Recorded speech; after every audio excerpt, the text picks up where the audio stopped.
something next to their name. One of the example of that would be Ty Varndell, who's a true freshman at 133. He has given some tough matches to really good wrestlers, coming in with a 13-10 record.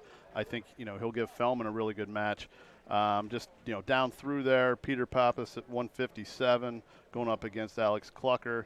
And then you have match up there, Jordan Oliver going against Jared Sechrist. So just up and down the lineup, I think there's any one of those matches could go either way and could swing the dual meet one direction or another. Yeah, and that's the opportunity that Lock Haven has tonight, facing the Edinboro Fighting Scots, a team that Lock Haven before last year had lost 16 times in a row to. But last year the Bald Eagles, against an Edinboro team that was pretty young under first-year head coach Matt Hill, were able to roll by Edinboro on the road 30-10, winning 7-10 bouts, including 4 techs and a major, pretty quick one from memory up there. But Lock Haven goes against Edinboro, and this one, as you kind of outlined there, John, should be pretty even. Lock Haven has really buttered its bread in the lighter weights throughout the season, and especially of late, where you have number 15 ranked Luke Warner, and all these rankings are per the NCAA coaches panel, and that'll come out a few more times as the regular season heads into the back end here. But Warner at 15, Lock Haven's highest ranked guy. DJ Fellman, aforementioned, number 28. And winner of the Edinboro Open, he went up there and went 4-0 and earned MAC East Wrestler of the Week honors for the 3rd time this season, doing so over the weekend when Lock Haven didn't have a dual meet, but got some action in to help some guys with their resumes heading into postseason. And Kyle Shoup, the reigning All-American at 141, number 20. And they should all have some interesting matchups. On the other end, we talked about Ty Varndell, the true freshman from Cambridge Springs, and placed second in the state at 132 last year as a senior in high school. He's number 5 in the MAC rankings. Really talented freshman that his head coach Matt Hill says might be able to squeak in there for a spot at Nationals. But Warner goes against Lucas Rodriguez at 125, a redshirt senior from Florida. And at 141, Richie Gomez, redshirt sophomore from Kings Park, New York, 1-6 on the year, gets a tough test, you could say, against Kyle Shoup. But, John, as far as Lock Haven tonight and where the team is at this season, people can look at a record, they can see one thing, but this team, to me, still seems in a very formidable spot heading into the MAC championships in just about a month from tonight, in a situation where they can send a good chunk of the lineup to Nationals. Yeah, I agree. I mean, they've had their injury issues and, a couple holes in the lineup and things like that have affected their dual meet outcomes. But if you look at getting the guys healthy and what they're going to have going into postseason, they're going to have a tough tournament team and have a chance of qualifying, quite a few to go to Nationals. So I would have to agree with you. I think tonight, they're gonna put up a heck of a fight. It's going to be a really good match against Edinboro, like as you mentioned, one of their traditional foes there in the PSAC. So I'm looking forward to a real good match, and seems like we're going to have a good crowd here tonight to watch it. Yeah, fans starting to file into the field house. It fills up right before we start, and then you'll have 1,000 and change fans just sitting around a small gym on a Thursday night watching some wrestling. Doesn't get much better than that. We'll come back to the Thomas Fieldhouse in a little bit. You'll hear my pre-match interview with Lock Haven University head coach Scott Moore, and we'll get you ready for this one. We'll go through the full starting lineups of Lock Haven and Edinboro Wrestling, the first of 2 dual meets Lock Haven will have over the weekend. Ryder comes to town tomorrow, but tonight it's the Edinboro Fighting Scots, and you're hearing it on the Bear Country Sports Network, your home for Lock Haven University athletics. Hi, this is Kara Montarsi, your new Lock Haven State Farm agent, a hometown girl that's here to stay. Take a moment and ask me about the great products that State Farm offers. We have auto, life, fire, health, and bank, including credit cards, refinancing, checking, savings, money market, and car loans. Please come see me at State Farm Insurance, 358 East Main Street, Lock Haven. We are truly your one-stop shop, 570-748-4322. Like a good neighbor, I will be there. Get to B-Dubs on Thursdays for buy one, get one free boneless wings. Or as we like to say, 100% more wings. That's right. When you buy boneless wings on Thursdays, you get the same amount of wings for $0.00. Basically, the second order is 100% off. So get here for buy one, get one free boneless wings on Boneless Thursdays. Buffalo Wild Wings. Roar! Buy one, get one of equal value free. Dine in at participating locations. Takeout is limited and may vary by location. Size exclusions may apply while supplies last. Limit 1 offer per customer. Not valid with any other coupon. The people at Kurt's Smokin' Ribs are excited and proud to support Lock Haven University Athletics, providing the area with outstanding barbecue, wood-fired pizza, wings, and more for 12 years. Kurt's Smokin' Ribs, 243 Pennsylvania Avenue in Mill Hall, 570-726-RIBS. That's 570-726-RIBS. And find them online at kurtzsmokinribs.com. Kurt's Smokin' Ribs, happy to bring you coverage of the Lock Haven Bald Eagles. Take a great exploration vehicle, add available intelligent adaptive cruise control with stop and go, lane centering, and speed sign recognition. And available intelligent four-wheel drive with terrain management system and selectable drive modes. And some more highly advanced features for doing highly advanced stuff. Then you have the 2020 Ford Explorer, completely redesigned with more technology than ever. It's the greatest exploration vehicle of all time. Driver assist features are supplemental and do not replace the driver's attention, judgment, and need to control the vehicle. This is Doug Spatafor, Lock Haven University Director of Athletic Communications and Marketing. Be sure to visit golhu.com, the official website of Haven Athletics, for social media handles, schedules, scores, recaps, and much more. Back inside the Thomas Fieldhouse on the campus of Lock Haven University, Sam Cooperman and John Conklin joining you on the Bear Country Sports Network. We'll take a peek at the Lock Haven University wrestling lineup for this evening's matchup with Edinboro. And it's set to start at the top of the hour. Lock Haven comes in 6-5, 2-2 in MAC East dual competition.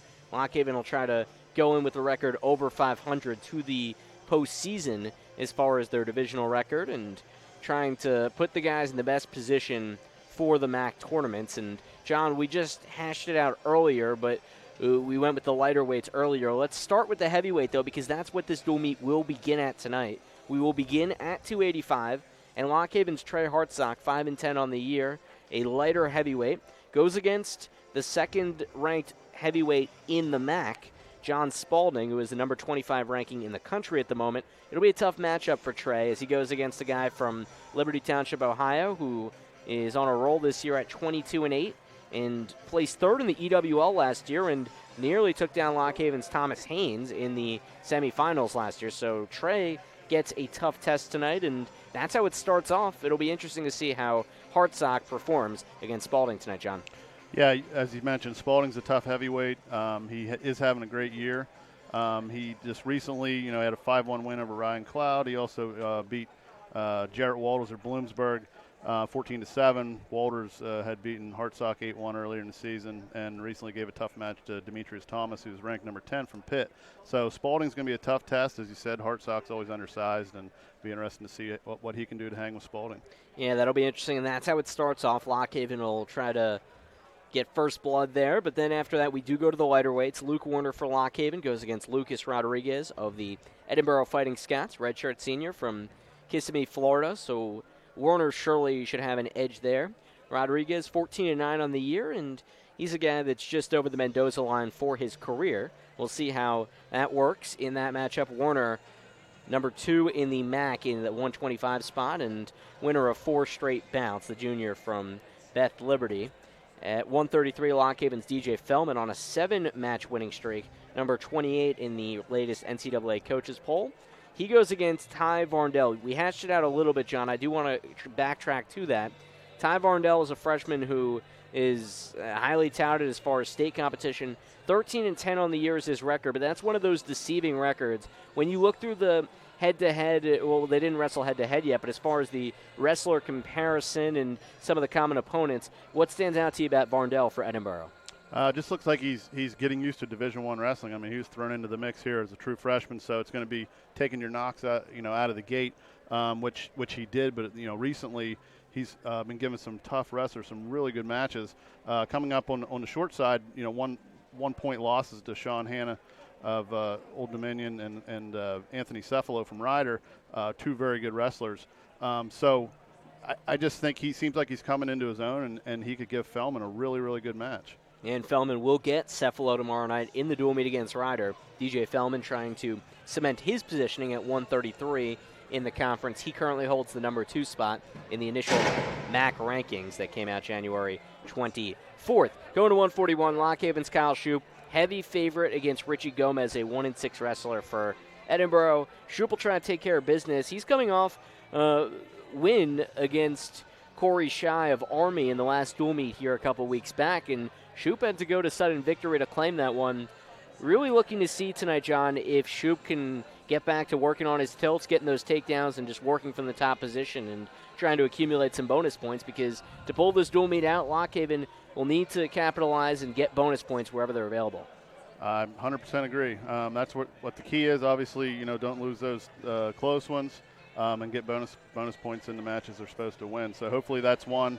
Richie Gomez coming in is going to be a game opponent, I'm sure, but he is backup. Their starter there at 141's injured, so chance for the Bald Eagles to get some bonus points. That's Nate Hagan, the redshirt senior for Edinboro, who's been out the last 3 dual meets, and this will be the 4th consecutive one he misses, as he did not weigh in tonight. Gomez and Jackie Gold have split those lineup positioning, and ultimately Gomez gets the call tonight at 149. This will be the last matchup before we go to intermission tonight.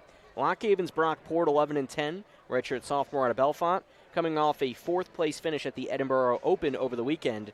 He has a matchup with Tyler Vath under his belt, redshirt junior from Sagertown, PA, who comes from a school where a lot of the guys on this team have wrestled and wrestled at a high level there. They have Vath, the redshirt junior, who in 2015 was second in the PIAA, and he was out with injuries 2016 to 17 and 17-18. Came back towards the end of last year. Been in the lineup all 16 matches this year. 10-11 record for him. Port beat him 6-5 at the EWL tournament last year. And Brock Port's a guy 2-5 in dual meets, trying to kind of pick up some momentum down the stretch here, John. What will Port need to do tonight to be successful? I think he's just got to be aggressive. These two are familiar with each other. I think they're very similar in caliber. Port needs to go out, wrestle his match, be aggressive, and build off the momentum he got there at the Edinboro Open, which included a big win over Michael North of Maryland, who's a top 30 wrestler. He's got to go out and wrestle his match.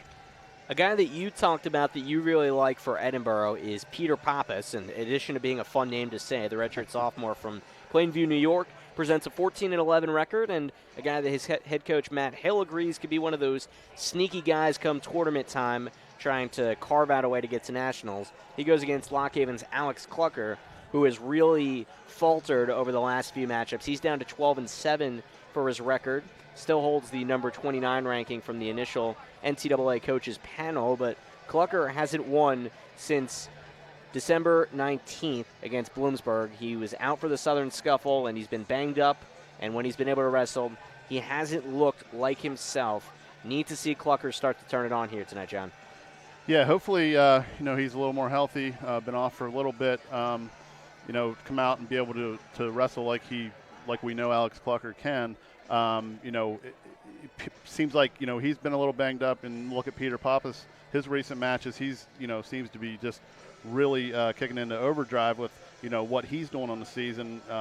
3 losses here recently, but 1-0 to number 6 Delavacchia from Ryder, 5-1 loss to number 7 Larry Early from ODU, and he also lost a close one 7-6 to Colby Ho out of George Mason. So just very good wrestlers. Peter Pappas has given them very good matches, and I think he's going to do the same tonight with Alex Clucker. Yeah, we'll get to see Jesse Delavecchia tomorrow night here when Ryder comes to town. Delavecchia, one of the elite 157 wrestlers in the country, and he's the leader of Ryder's team, which is borderline top 25 in the country. At 165, Lock Haven sends out Austin Bell, who looks like he cemented his role as the mainstay in the lineup going into tournament time. 16-11 this year, and that was aided by a good performance at the Edinboro Open over the weekend, where he took 4th. He's 16-11 on the year, 37-36 for his career. Transferred in from Pitt a couple of years back, and he goes against Derek Ciavaro, redshirt sophomore from Manahawkin, New Jersey, for Edinboro, who's 10-11. Should be a matchup where Bell has an opportunity to help himself a little bit and boost that resume a little bit. 174, this is the one I really want to highlight, John. Lock Haven's Jared Segrist, 5th in the MAC rankings, number 32 overall, goes against Jacob Oliver, who's had his number. Oliver, and you'll hear about that in a few moments with Scott Moore in our pre-match interview, but Oliver 4-0 against him, a redshirt sophomore out of Huntington area high school, not too far up the road. 2-time Class A champion at 170 pounds. Oliver's looked really good this year, going 19-4. And Jared Segrist, if he wants to try to pry his way into nationals as a senior in his last year here at Lock Haven, a win tonight would be huge. Yeah, Jacob Oliver, I've had the pleasure of watching him throughout his high school career. 4-time state qualifier from Huntington down the road there, and coming in on a nine-match winning streak. Just a solid wrestler all around. And Segrist can certainly beat him. It's just going to be one of those fun matches to watch because they're both going to be going at each other. And two very solid wrestlers, and hopefully the Bald Eagles can come out on top in that one. Looking at 184, Cody Mulligan for Edinboro, 14-10, number 6 in the MAC rankings. Redshirt freshman out of Sagertown. Mentioned that's a school where a lot of guys from this program have come from. That's nearby Edinboro, and he's a 2-time state champ, and he wrestled for his dad, Jim Mulligan, who's the coach at Sagertown, and he goes against Ray Burneau for Lock Haven with Corey Hazel still out of commission. 2-time national qualifier, looking to get the Spring Mills native back there soon, but Hazel out for this one. Hopefully get him back by Cornell in a couple weeks. So no Hazel. Burneau goes for Lock Haven. Mulligan, steady guy for Edinboro. 197, Dylan Reynolds, redshirt senior for the Fighting Scots. He comes in with a 15-9 record in what's been his best year of his career, and he's also from Sagertown High School. Goes against Parker McClellan, who last year lost to him 5-1 in the dual meet at Edinboro. McClellan, 16-13 overall this year, also placed 4th in the Edinboro Open. He looks to return the favor in his home confines. McClellan, the sophomore from Altoona, John, what do you make of him as he tries to work his way to a good back end of the season? Well, like you said, he lost 5-1 last year. I think Parker McClellan's a little bit different wrestler this year. Got some more experience under his belt. Dylan Reynolds, tough kid out of District 10, Cambridge Springs, state champ there his senior year. Just a really good wrestler, so they're familiar with each other. A little more confidence for McClellan. I think he can certainly come out and get the victory in that matchup. And remember, we are starting at the heavyweight spot. Lock Haven's Trey Hartsock goes against John Spalding, and that's the lineups for tonight. Lock Haven University Wrestling host Edinboro. In a few minutes, you'll hear my pre-match interview with Coach Scott Moore for LHU as Lock Haven looks to move to 7-5 on the year and get a conference victory over a local foe. Edinboro, back on the Bear Country Sports Network to the Thomas Fieldhouse right after this. I know you're looking for great food and fun, and that means Pizza City in Lock Haven, the Bears' favorite pizza. Specialty pizzas and delicious half-pound burgers, wings, cheesesteaks, wraps, wedges, cold and hot subs, barbecue, and salads. Legal beverages available. Ed invites you to join Yings and Boneless Wings Tuesday, Thursday, and Saturday from 6 till 9.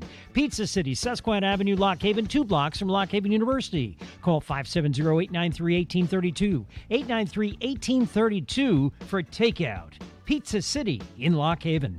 I sat down to write a radio ad and thought, what should I say to convince people to come to Ridgecrest Home Sales? Bruce Springsteen was playing loud on the radio, and I thought, the boss should know all the right reasons. Hi, I'm Karen Willer, the boss at Ridgecrest Home Sales. I am so very proud of what we do here. We tell you the honest truth about what to expect when you build a manufactured or modular home. And our homes are a wow. Really beautiful with tons of nice goodies included. Ridgecrest Home Sales does turnkey better than any of our competitors. I know that because I've shopped them all. We give you a true 100% complete build coordinated by Kurt, a civil engineer, with one price that doesn't cost you more at the end. We educate our customers to know exactly what they will get with everything in writing. Yeah, we make mistakes sometimes. No one is perfect, but it's how we fix those mistakes that makes us a great company. And our prices are more inclusive than anywhere around. So the boss invites you to visit Ridgecrest Home Sales, Route 150, 1 mile outside of Beach Creek, or online, ridgecresthomesales.com. We're born to build. When Allstate agents and employees go to work every day, their number one priority is protecting what matters most to you. For military veterans, that instinct to protect also comes naturally. No wonder thousands of veterans build good careers with Allstate.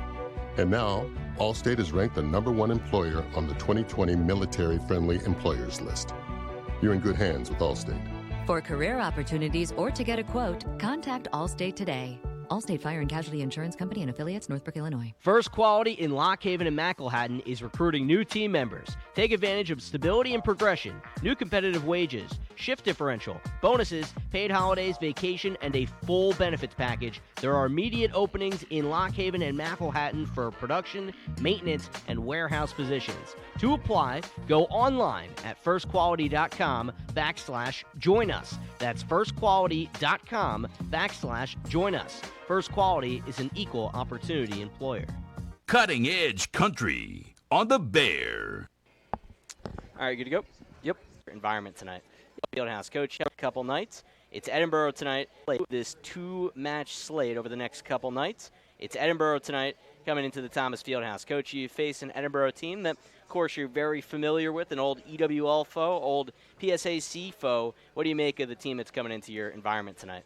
Yeah, Edinboro's got a solid team, and they've had a great schedule so far this year and wrestled some good competition. So they're certainly ready for the duel tonight. Well-coached team. Matt Hill, a good friend of mine, so it's always entertaining when you have a friend that's a head coach. And I think those guys coming down here, making a little bit of a road trip, they're hungry to get on the winning side of the MAC right now. And this is a big duel for both of us, going late into the season, getting our starters out there, and individual matchups and obviously team matchups. Just with them being 9-7, us being 6-5, it's an important duel to stay above that 500 mark and also build some momentum going into the last couple weeks. Coach Moore talking with us pre-match here inside the Thomas Fieldhouse. Edinboro, the opponent tonight. You mentioned the individual matchup aspect of this thing.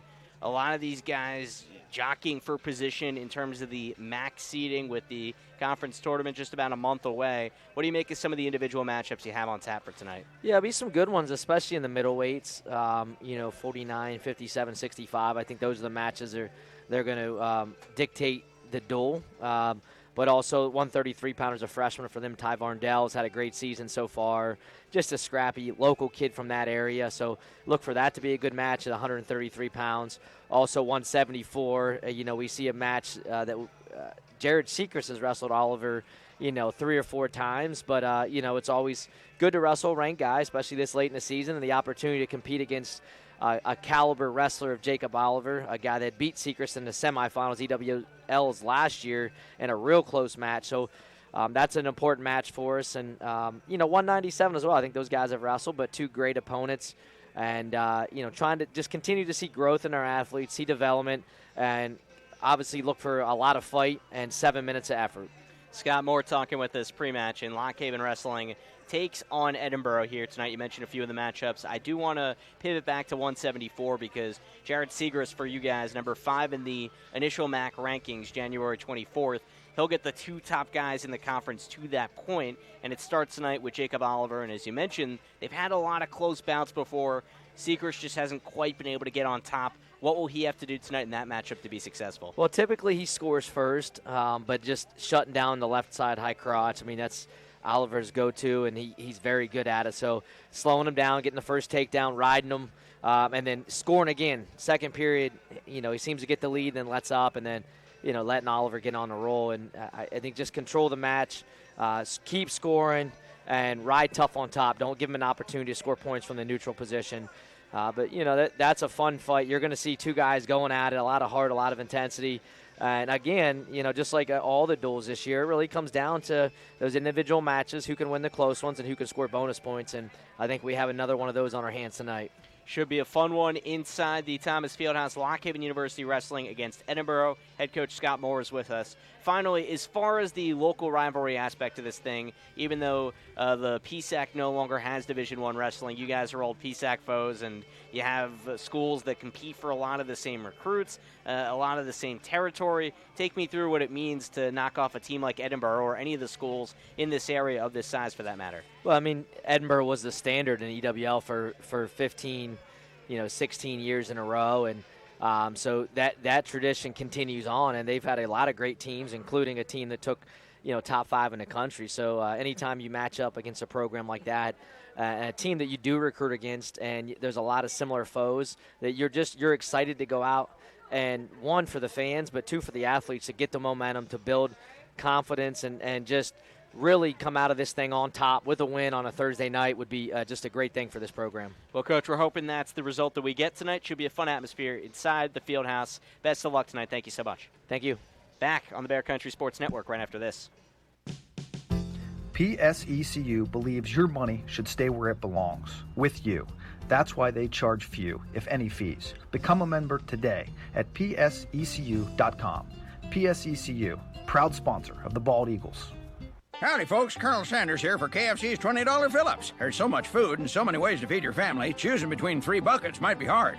Okay, let's begin. A, 8 pieces of original recipe chicken. B, 8 pieces of extra crispy chicken. C, 12 extra crispy tenders. Think of it as a delicious multiple-choice test you can't fail. It also comes with 2 large mashed taters, large coleslaw, and 4 biscuits. Now choose your $20 fill-up and get it delivered or to KFC. It's finger-licking good. Limited time only. Prices and participation may vary. Tax extra. Delivery service and additional fees apply. We are Chapel Physical Therapy. Shouldn't your physical therapist be as invested in your recovery as you are? Call 570-726-0331 for Chapel Physical Therapy, where you'll receive the one-on-one care you deserve. Whether your goal is to return to high-level athletics, work, lifting your child, keeping up with the grandkids, or simply bending over without pain, we're here to get you out there faster and stronger. Achieve your goals with Chapel Physical Therapy. 570-726-0331. Route 64 between Mill Hall and Lamar. Beep's coming. You know what to do. Hey, I'm gonna just rip this Band-Aid off. We need to break up. You're not good for me. I'm always sweaty and uncomfortable around you, and I'm not getting any benefits from this relationship. You're just a basic memory foam mattress. I deserve better. And before you ask, yes, there is someone else. I've been seeing the purple mattress online for a while now. Don't blame yourself. How can you compete with a bed that totally supports me, hugs my pressure points, and sleeps so effortlessly cool? Not to mention the 100-night trial and free shipping. Now that's a bed with benefits. It'll make me feel better than you ever could. Break up with your old mattress and get with Purple today. Take advantage of Purple's Snorin' 20 sale and get free sheets and a premium sleep mask when you buy any Purple mattress. That's up to a $158 value. Claim your free premium Purple gifts today by texting QUEEN to 84888. That's keyword QUEEN to 84888. Data rates may apply. Finally, a simple way for you to put the Bear on your phone and tablet. Simple meaning Simple Radio, SIMPLE. Go to any app store, download the Simple Radio app. It'll take about 30 seconds. When the app's installed, type in The Bear, Country 99.9 FM. Don't forget the. It distinguishes us from other radio stations. That's The Bear, Country 99.9 FM. Once you hear us, press the star to make us your favorite. That Simple Radio app, The Bear will come up first. It's just that simple. From WQBR. Lock Haven University, unrivaled in quality, affordability, and value. At the Haven, you are uniquely you. With real-world experience in your major as early as your freshman year, you'll unlock a world of opportunities alongside our experienced faculty who know your name. There is plenty to do, all while providing outstanding academic programs and a culture where learning is always the priority. For more information on how you can soar higher at the Haven, visit lockhaven.edu. WQBR, Avis, Williamsport, State College, your home for LHU athletics. Back inside the Thomas Fieldhouse, the calm before the storm. Lock Haven University Wrestling hosting Edinboro here on the Bear Country Sports Network. Sam Cooperman and John Conklin joining you on this Thursday evening. And, John, we went through the lineups. We just heard from Coach Scott Moore, and we're ready to roll as the lights are off here inside the Fieldhouse, and we're ready to start the dual meet. What are you most looking forward to seeing as we begin things at 285? I just want to see, the aggressiveness they come out with. As we said before, Hartsock's going to have a tough one coming out. But if he comes out with some fire, keeps it close. We know we're going to see a good match here. I think teams are going to be fired up, and I'm just looking forward to a good dual meet. The third to last dual meet Lock Haven has this year. Ryder comes to town tomorrow night. And then after that, there's only one more. That'll be February 22nd against Cornell back here at the Fieldhouse. Lock Haven closes out for an extended stretch at home before traveling to DeKalb, Illinois for the MAC Championships at Northern Illinois University. It takes place March 7th and 8th. Showing the hype video right now inside the Fieldhouse, and the wrestlers will come out to the mat. Fans will clap, and we'll get the official lineups and then the anthem, and we will get going after that. friendly reminder of the Lock Haven wrestlers tonight, weight by weight. Luke Warner, 125. DJ Fellman at 133. Kyle Shoup at 141. Brock Port at 49. Additionally, Lock Haven at 157. Alex Clucker gets the call. Austin Bell at 165. 174, Jared Segrist. 184, Ray Burnett. 197, Parker McClellan. And Trey Hartsock will start us off at 285.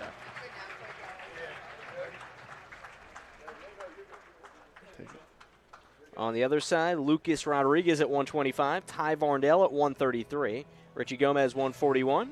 Tyler Vath, 149. Pierre Pappas at 157. Derek Ciavaro at 165. 174 for Edinboro. Jacob Oliver, number 19 in the country. Cody Mulligan at 184. Dylan Reynolds, 197. And John Spalding at the heavyweight position. As Lock Haven tries to knock off Edinboro for a second consecutive year, they'll look to move to 7-5 overall and 5-5 in Division I dual meets. Announcing the heavyweight first, and Spalding and Hartsock, as John just mentioned, will start us off. A little bit of a different environment inside the Fieldhouse, John. Thursday night, not as many fans, a little quieter, but still should be a rowdy bunch. What do you make of the environment we're expecting tonight? Well, I think, the fans that come out tonight are, the big wrestling fans are coming out on a Thursday. They want to see a good matchup here between two traditional foes, two old PSAC EWL schools. Always have gone back along a lot of number of years.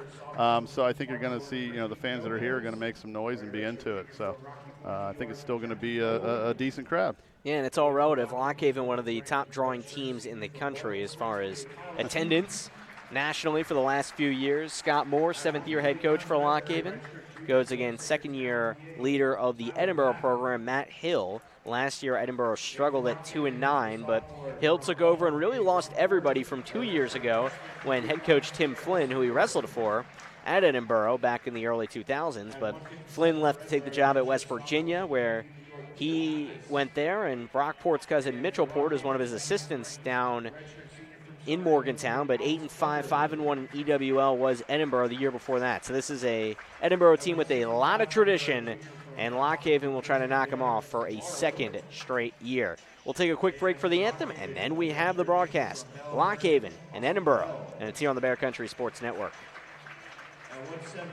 Eat local, drink local, celebrate local. If you're 21 and older, head out to the Broken Axe Brew House in Lock Haven. With the best selection of local craft beer and a menu to match, the Broken Axe is the place to be. Stop by for live music Saturdays and trivia night every Wednesday. With a rotating tap and bottle list, there's always something new. The Broken Axe, open Monday and Tuesday 4 till midnight and Wednesday through Saturday 3 till midnight. 1 East Bald Eagle Street, Lock Haven. Broken Axe Brew House, a big supporter of Lock Haven University sports. At Woodlands Bank, you don't have to worry about bank closures, name changes, or unplanned fees. Our customers' priorities are our top priority. We offer several personal and business accounts that are rewarding and don't charge a monthly service fee or require a minimum balance. Does your bank do that? Visit woodlandsbank.com to learn more about our products and services or stop by any of our 8 convenient locations in a neighborhood near you. Experience community banking the way it should be. Woodlands Bank, member FDIC, Monday through Friday, 8 a.m. to 6 p.m., Saturday, 8 a.m. to noon. Finding great candidates to hire can be like, well, trying to find a needle in a haystack, but not with ZipRecruiter. Its powerful technology actively finds and invites qualified candidates to apply to your job. So while other companies might deliver a lot of hay, ZipRecruiter finds you the needle in the haystack. See why 4 out of 5 employers who post a job on ZipRecruiter get a quality candidate within the first day. Try ZipRecruiter for free at ZipRecruiter.com/free. That's ZipRecruiter.com/free. Need a new phone? The universe is on your side. Right now at Walmart Family Mobile, you can get a Samsung Galaxy J2 Core for just $29.88 when you activate a new plan in store. We're talking the lowest price unlimited plans powered by T-Mobile's nationwide 4G LTE network. It's not rocket science. Switch to Walmart Family Mobile and start saving today. Only department at Walmart. Phones and plans sold separately. See terms and conditions at myfamilymobile.com. The people at Kurt's Smokin' Ribs are excited and proud to support Lock Haven University Athletics, providing the area with outstanding barbecue, wood-fired pizza, wings, and more for 12 years. Kurt's Smokin' Ribs, 243 Pennsylvania Avenue in Mill Hall, 570-726-RIBS. That's 570-726-RIBS. And find them online at kurtzsmokinribs.com. Kurt's Smokin' Ribs, happy to bring you coverage of the Lock Haven Bald Eagles. Take a great exploration vehicle, add available intelligent adaptive cruise control with stop and go, lane centering, and speed sign recognition. And available intelligent four-wheel drive with terrain management system and selectable drive modes. And some more highly advanced features for doing highly advanced stuff. Then you have the 2020 Ford Explorer, completely redesigned with more technology than ever. It's the greatest exploration vehicle of all time. Driver assist features are supplemental and do not replace the driver's attention, judgment, and need to control the vehicle. This is Doug Spatafor, Lock Haven University Director of Athletic Communications and Marketing. Be sure to visit golhu.com, the official website of Haven Athletics, for social media handles, schedules, scores, recaps, and much more. We're back inside the Thomas Fieldhouse. Sam Cooperman, John Conklin with you on the Bear Country Sports Network. The first of 10 bouts between Lock Haven and Edinboro wrestling, and it's here on the Bear Country Sports Network. Official Nate Chapman stands in the middle. Lock Haven on the right with Trey Hartsock, 5-10 on the year. Goes against the 25th ranked heavyweight in the country, John Spalding, Jr. out of Liberty Township, Ohio. Knotted up on the right to start things, John. Hartsock being very undersized here. What will he need to do?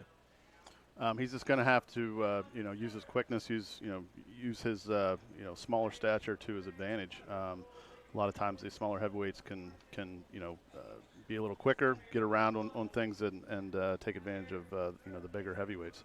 So he's just going to have to do that. And in high school, he wrestled at 195 at Mifflin County. Lewistown native is there on the right side. Edinboro singlets have the Scottish pattern on them. They're the fighting Scots, so you kind of have the checkerboard across the top and the black trunks. As opening 50 seconds, the two big guys sprawl out and don't get too much going. Trying to set up shots. Yep, tied up at the edge of the mat. Spalding has that front headlock on Hartsock. Hartsock's just trying to get a solid base, not allow him to do anything with that front headlock. Getting ready to go off the mat. Still got a point in, and now they're off the mat. Minute 46 to go in the first.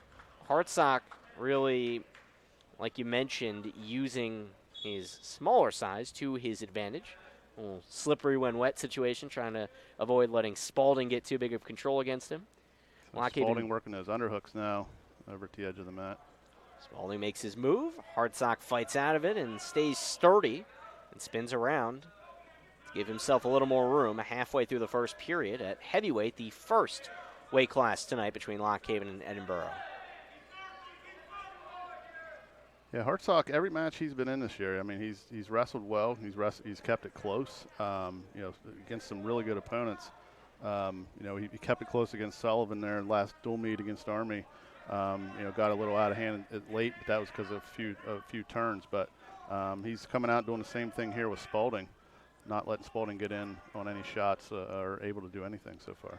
Final 53 seconds of the first period. Yet to have a point in this one. John Spalding tries to ram down Hartsock. Goes for the front headlock, doesn't have him. Hartsock spins around. He's off the mat, but Spalding is in play. Nate Chapman eyes closely.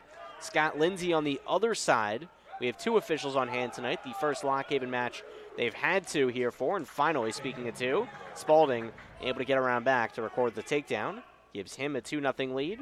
Edinboro's nationally ranked heavyweight up on Hartsock, final 20 seconds of the first. Yeah, that was nice. They were by the edge of the mat, and Spalding, I noticed, purposely when he knew one point was going out, he put his hand on the other side, kept it inbound so he didn't get the out-of-bounds call, was able to spin around and get the two. So just slick wrestling there from John Spalding. Spalding trying to ride out the final 5 seconds. He'll get just over 30 seconds of riding time after the first period. And Lock Haven's Trey Hartsock gives up a 2-0 advantage to Spalding, who's got something on his nose. Must have gotten a scratch, or maybe who knows how badly his nose is damaged, but he's got some white tape on there as Spalding is down to begin the second. And Lock Haven defers, and bottom for Spalding. He'll try to get a quick point here to start the second. Spalding on his knees. Gets his feet up. Hartsock maintains control momentarily, but Spalding nearly breaks loose, and he does, to extend the lead to 3-0. So Spalding right back in, working upper body, underhooks. Hartsock again just trying to, move his base back, trying not to let Spalding throw him or work anything out of those underhooks or the front headlocks. In neutral with 1.5 minutes to go in the second period, Lock Haven's Trey Hartsock begins things at the heavyweight spot. Starting at heavyweight, Lock Haven will end at 197 tonight, where Parker McClellan gets the call. But Hartsock here trying to battle with John Spalding, who has a 22-8 record this year.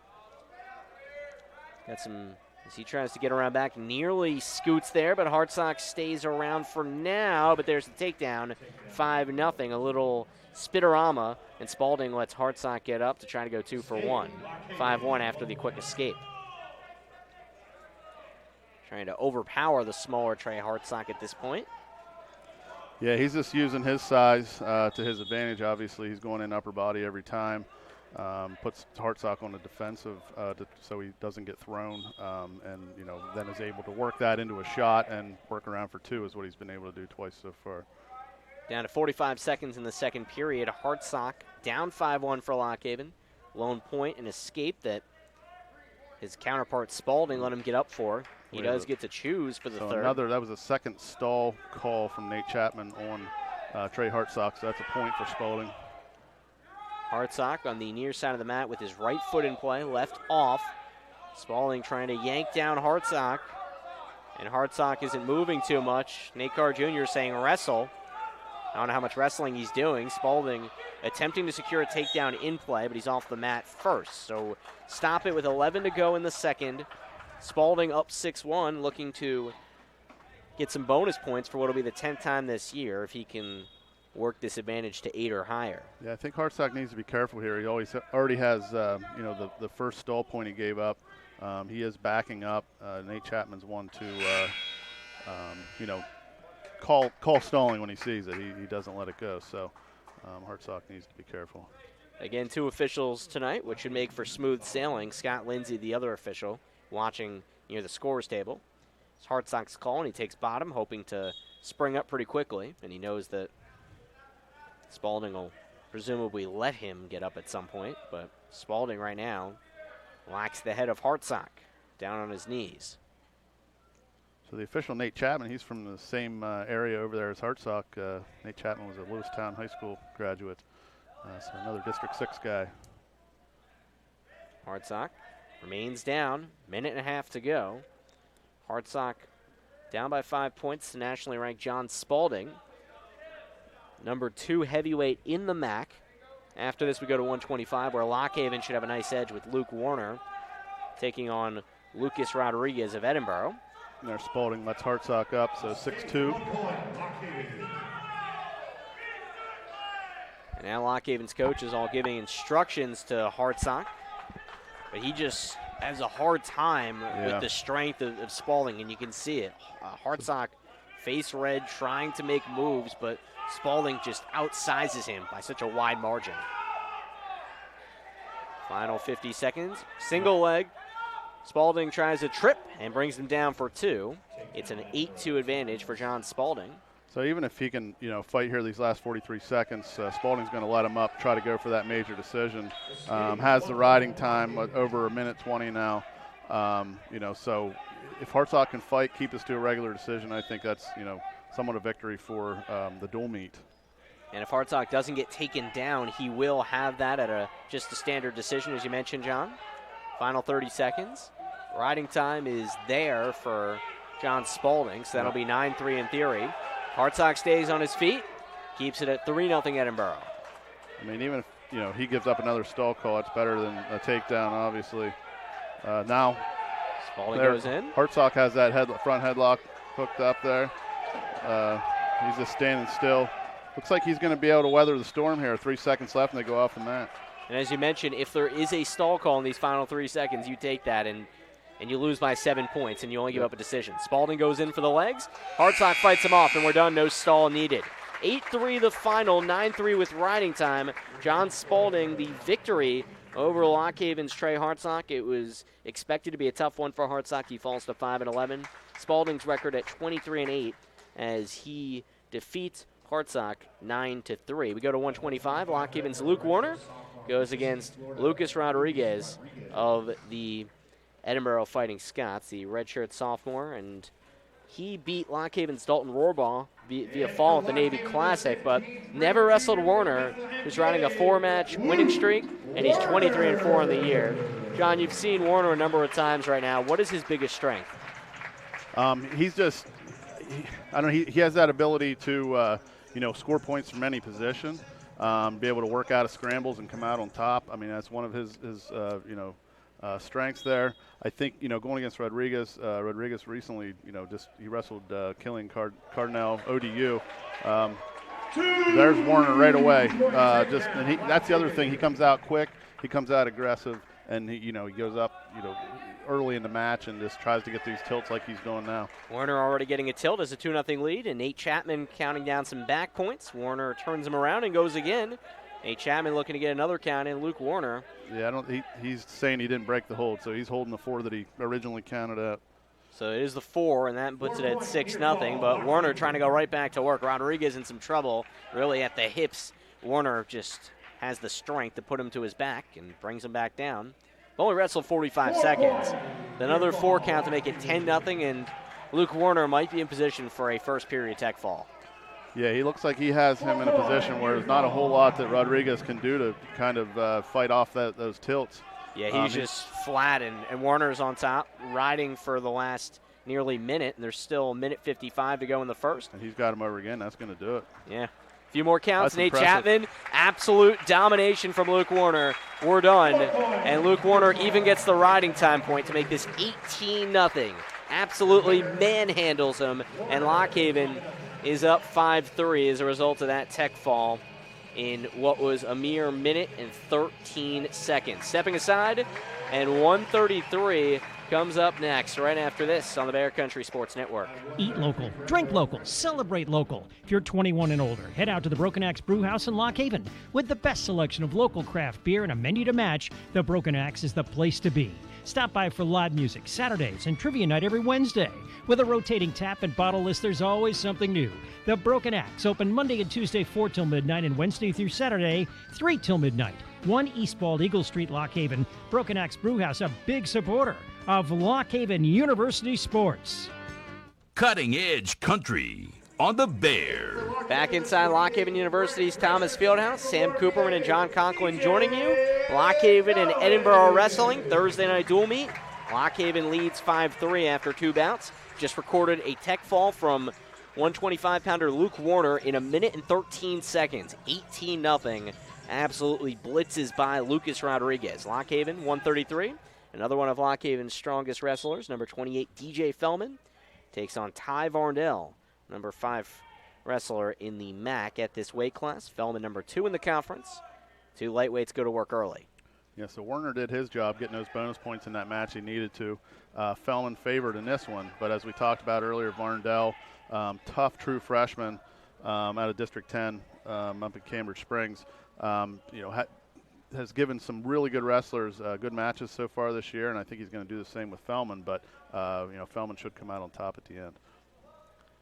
Fellman tangled up on the near side with Varndell right now in the first 40 seconds. This is one of the matchups that Lock Haven coach Scott Moore and Edinboro lead man Matt Hill both highlighted as one of the keys, and Varndell, a guy trying to fight for better positioning in the MAC tournament, freshman attempting to make the trip to Minneapolis as well, as Fellman adjusts his headgear, wearing the crimson singlet, goes in for a shot. Varndell backs away, and he tries to go to work. Yep, both wrestlers tying up, both wrestlers looking for their shot. I think they both took one so far, and the other wrestler able to counter that, get out of that.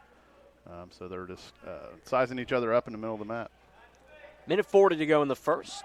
Single leg, Varndell in on Fellman's right leg, tries to bring him over back and flip his hips around, but Fellman, good defensive mechanism to keep his legs trapped around Varndell's upper body. Yeah, he draped over the back. Varndell's trying to come out, turn around behind, get the 2, and he does. Swift movement from Ty Varndell. 2-0 for him after that takedown, but DJ Fellman gets up and out almost. No, Varndell gets a hold of his leg. Tries to trip him up again. Fellman down 2-0, and Varndell with the mat return, but Fellman with the spin around to get up. 2-1, Fellman down a point. Minute to go in the first. Yeah, this is one you can tell Edinboro knows they need this match if they have a shot, or I shouldn't say if they have a shot, but give them a much better shot of winning the dual meet, and it would be a huge win for young Ty Varndell as well. So coaches are all up out of their seats. They want this one. Varndell just comes out, looks like he wants it too. Both of these teams could really use victories. Edinboro's lost 3 dual meets in a row as Varndell goes in on Fellman's right leg. Tries to bring him down again with 30 seconds to go in the first. But Fellman fights out of it for a moment as his legs twisted up. Nate Chapman holds his hands to his side. The lead official says no. And Fellman has to be careful. Varndell might be able to tug him down. Fellman went back, grabbed the right leg of Varndell, and there we have a stalemate. 17 seconds to go in the first. Fellman in a little bit of trouble early. Varndell giving him a run for his money. Fellman, the reigning MAC East Wrestler of the Week, went 4-0 at the Edinboro Open Saturday. Claim championship there and prove all of his measurables for his resume. Down to 8 seconds. Fellman goes in on a single leg, spins around back and gets a takedown. 4 to go in the first. Fellman takes the 3-2 lead. Massive momentum swing after 3 minutes. Absolutely. That's one of those late takedowns at the end of the period.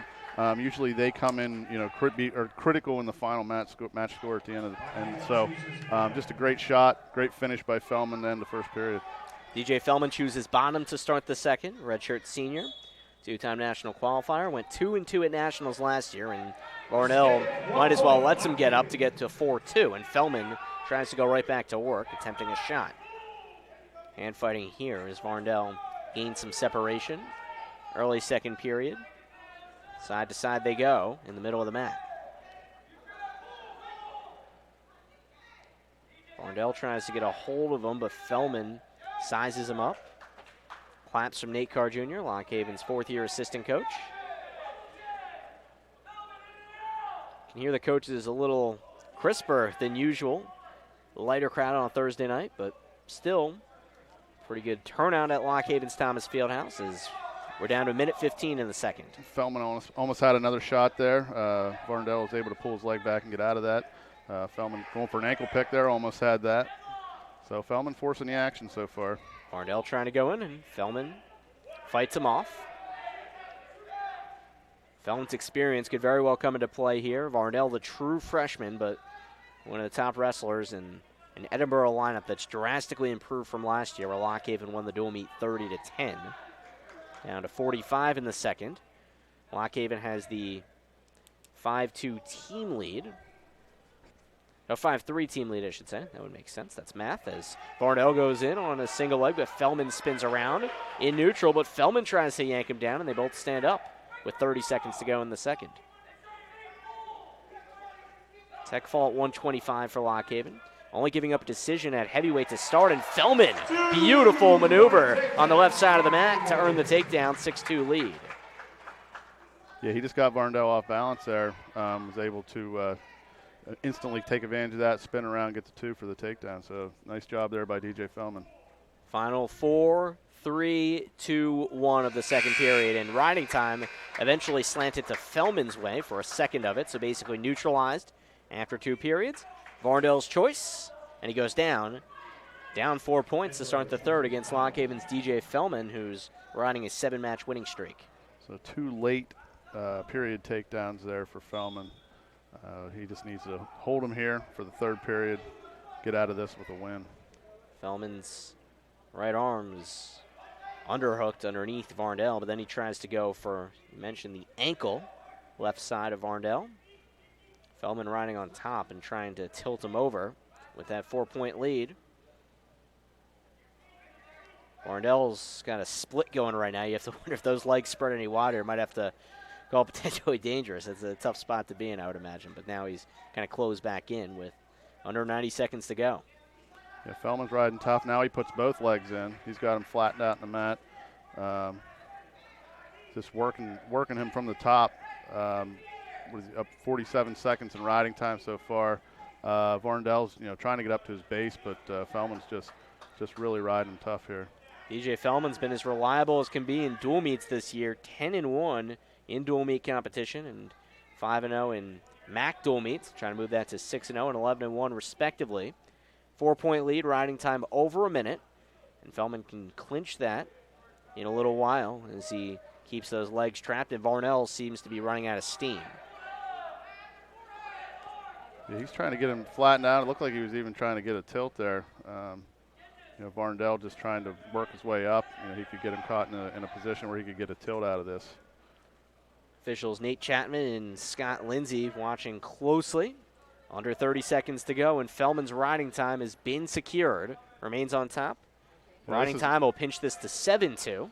Yeah, and this is one of those things, Varndell's really good wrestler, true freshman, but one of those things, mat wrestling, you have Fellman as a redshirt senior. That's something you learn over those years in college, and Varndell just getting into D1 competition, getting a taste of that mat wrestling that Fellman's picked up here over his career. And Fellman rides out the period, 2:01 of riding time, 7-2 decision. Lock Haven's DJ Fellman moves to 21-6 on the year, and LHU as a team takes the 8-3 lead with the decision for Fellman with the 2:01 of riding time.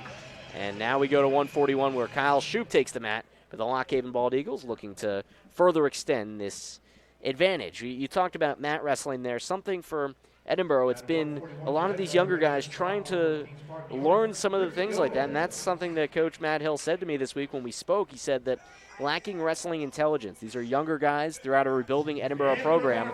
They'll learn it as they go, but Fellman right now the veteran, and he knew what to do down there. Exactly. Yeah, Varndell, you can tell he's gonna make some noise at this level, no doubt about it. But that's just one where you have to see a redshirt senior, and he just wrote him out for the entire third period like he needed to. A guy that's already made noise at this level, Kyle Shoup, 20th ranked in the country, reigning All-American. Takedown in a matter of seconds against Richie Gomez, and he keeps him down to the right side. When Shoup's on top of you, that's not a good place to be, and Gomez finding that out right now with the tilt. It looks like Chapman got a 2 count in there to make it 4-0 Shoup, and they're out of play to the right. So Kyle Shoup goes in immediately. John, we didn't even have a chance to wrap up 133, and Shoup's just trying to wrap up this match altogether. Looking to see peak Kyle Shoup as we head into the final month of the regular season. Yeah, it's good to see the aggressiveness so far. I mean, that's some nights you can kind of tell when a team's a little flat. Tonight, you're not getting that at all from LHU. They're coming out, every one of these guys coming out fighting. Yeah, and even Hartsock, who lost at 285 to start out, wrestled well, and it took Spalding a long time to really get to him as Shoup keeps his left foot in play, but now it's off. Still on top of Gomez with a 4-0 lead, and he got the first takedown of this match, a mere 4 seconds into regulation, and Shoup tries to extend this lead further. 141 spot for Edinboro. Banged up is Nate Hagan, the redshirt senior from Toledo, Ohio, so it's really been a mishmash of Jackie Gold and Richie Gomez trying to fill a void, and realistically, either of them against Kyle Shoup is a tough matchup, and more back points out to the left. Kyle Shoup keeps Gomez down. He flails, spins around, and gets the 2 count again to make it 6-0. Yeah, I think he almost had the 5 there. It was about a 4.5, and goes again. Gomez rolled out of it. Yep. Yeah, Gomez has just been on his back for a majority of this first, and Kyle Shoup able to accumulate points so quickly. There's 4, and it's 10-0, and Shoup going to work again. Might be 2 first-period tech falls for Lock Haven, and Gomez gives up another count. That's 4 more, and it's 14-0. Shoup has just about secured this. Minute 20 to go in the first. Brings him over to the left again. Gets 2, and we're done to make it 17-0 with riding time. Minute 41. Kyle Shoup holds his hands up in celebration. Yep. He dominates in front of the home crowd, and asking for some applause, and he deserves it after that performance. He's working that patented hazard tilt that he has, and just able to just rack the points up on Gomez and get another first period tech fall, as did his opponent, or his teammate, Luke Werner at 25. So in a minute 46 seconds, tech fall for Kyle Shoup, and that makes it 13-3 Lock Haven. LHU has the advantage at these lighter weights, and we go to intermission after this matchup. Lock Haven has the advantage at these lighter weights, and this is the critical juncture, John. Can Lock Haven win some of these toss-ups as the weights get heavier? Brock Port for Lock Haven, Belfont native, redshirt sophomore, 4th in the Edinboro Open over the weekend. Goes against Tyler Vath, redshirt junior for Edinboro. Yeah, I think this is going to be a really good match. I mean, we talked about it a little bit in the lead-in. Two very evenly matched wrestlers. They have history with each other, so this could go either direction. Port beat him 6-5 last year at the EWL tournament. Vath was coming off of back-to-back years of missing almost the entirety of the season with an injury, but got healthy and wrestled towards the end of last year. He's been in the lineup all year this year, and his team could really use a win as the two wrestlers hand fight early in the middle of the mat. Yep, Brock Port coming off fourth place finish in Edinboro Open, so got some momentum coming out of that. Vath in on a single leg here. Left leg of Port is under Vath's grasp. Yep, Port has that whizzer in, trying to prevent this takedown. Got a hold of the right arm as well, left arm, excuse me. Port 11-10 on the year, 2-5 in dual meets. And he able gets to break away, that. and the fans approve. Spin out of play to the left, 2:08 to go in the first, and Brock Port was in momentary danger, but still 0-0 with the more experienced Tyler Vath for Edinboro. Yep, that was a great job by Port, able to break that, get out of that single leg. Tech falls from Luke Warner and Kyle Shoup. Hard-fought decision at 133 for DJ Fellman. Lock Haven leads 13-3, heading into the fifth bout here. Nick Carr Jr. firing out. About to say, you can hear Coach Carr pretty clearly through the pipes here.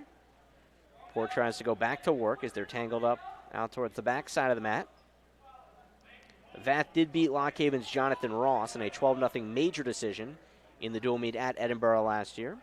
Ross redshirting this year for Lock Haven, and in his redshirting, he has 38 wins. Remarkable how Ross has done, and as a senior next year, he'll be. But Port trying to get out of it again. Almost doesn't, but he does step up, and they're off the mat. Yep. Still 0-0. Brock Port, slippery. Yep, able to break that as well. There was no stalling. I think the Edinboro coaches maybe looking for a stall call of Port going off the mat, but I don't think that happened, and certainly wasn't called by Chapman. Closing in on the final minute of the first, still without a point between Tyler Vath from Edinboro and Brock Port for Lock Haven. LHU 13-3 team lead through 4 bouts. Port with the crimson singlet, Lock Haven across the chest. Out to the right side and readjust his headgear, ready to go back to work. He's controlling the wrist of Vath. Lock Haven looking to move to 7-5 as a team, beat Edinboro for the second straight year as exchange a little more hand fighting. Port goes in on the wrist. Vath takes him over and brings him out to the right. And there was it looked like a stall warning, if I saw that correctly. Yep, he did. He got Brock Port for backing up. So Port does have that stall on him, and one more. It's a point for Vath. Has to be careful. Final 15 seconds of the first period without a point. Port looking for leverage. Down to 5 seconds. Port one more time touches the headgear. We go to the second without any points. Remember the stall on Port, and with choice, it's Vath to decide what to do. Or check that, it's Port to decide what to do. So it looked like he might have deferred. Vath won the toss, deferred. It looks like Port took top position. And he did, and Brock Port stands on top, and Tyler Vath will try to get up and out here to start the second. Port remains in control, and he tries to tilt him over.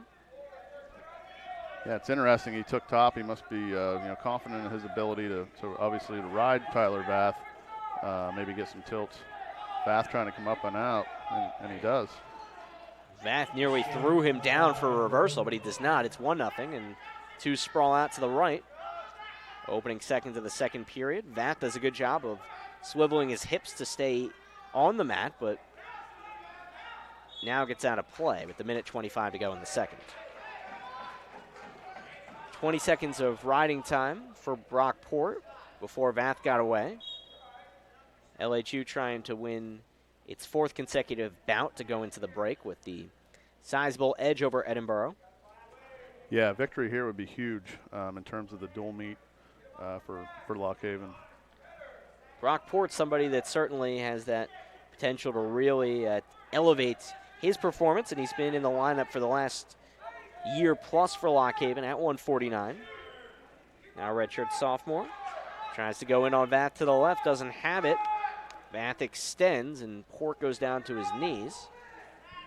A reminder, Lock Haven's back here tomorrow night against Ryder. 6:30 pre-match, 7 o'clock start. As stalemate is called by Nate Chapman. Bring him back to the middle with 45 to go in the second as they crouch in neutral.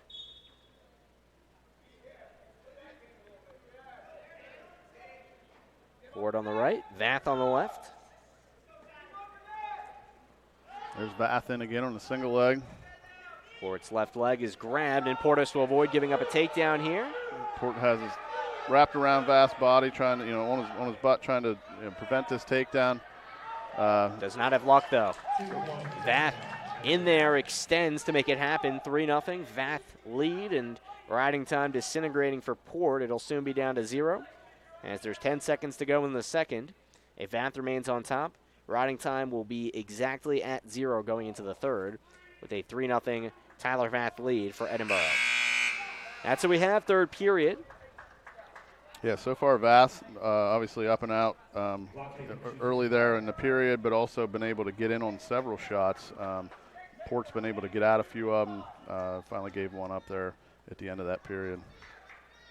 Port down for the third, and he is a 3-0 deficit. Trying to get away quickly from Tyler Vath. Mat return as Port was carried by Vath. Tries to stand up again. Port this time might have some luck. Has to break the wrist. He cannot. Slam back down to the left.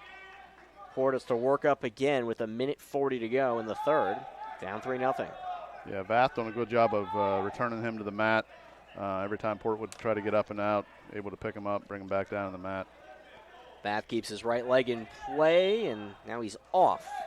1:29 to go. Brock Port down 3-0. 30 seconds of riding time for Tyler Vath of Edinboro. Vath looking to even his record to 11-11 on the year. Last year lost to Port 6-5 at the EWL tournament. Port has had 2 close attempts of getting up this period, but unable to get loose yet. And Vath has him in a single leg, trying to return him to the mat yet again.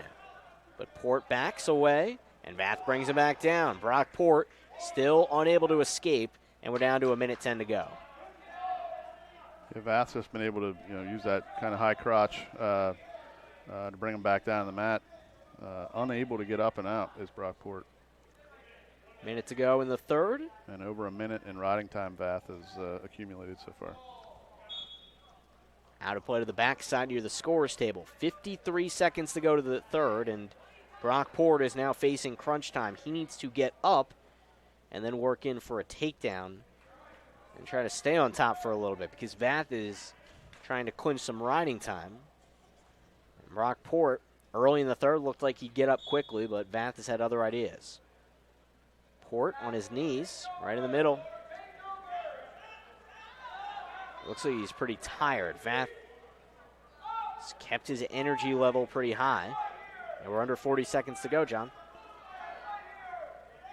Yeah, Port just continues to try to get up and out. He's doing that like the spiral ride, able to return him to the mat, like I said.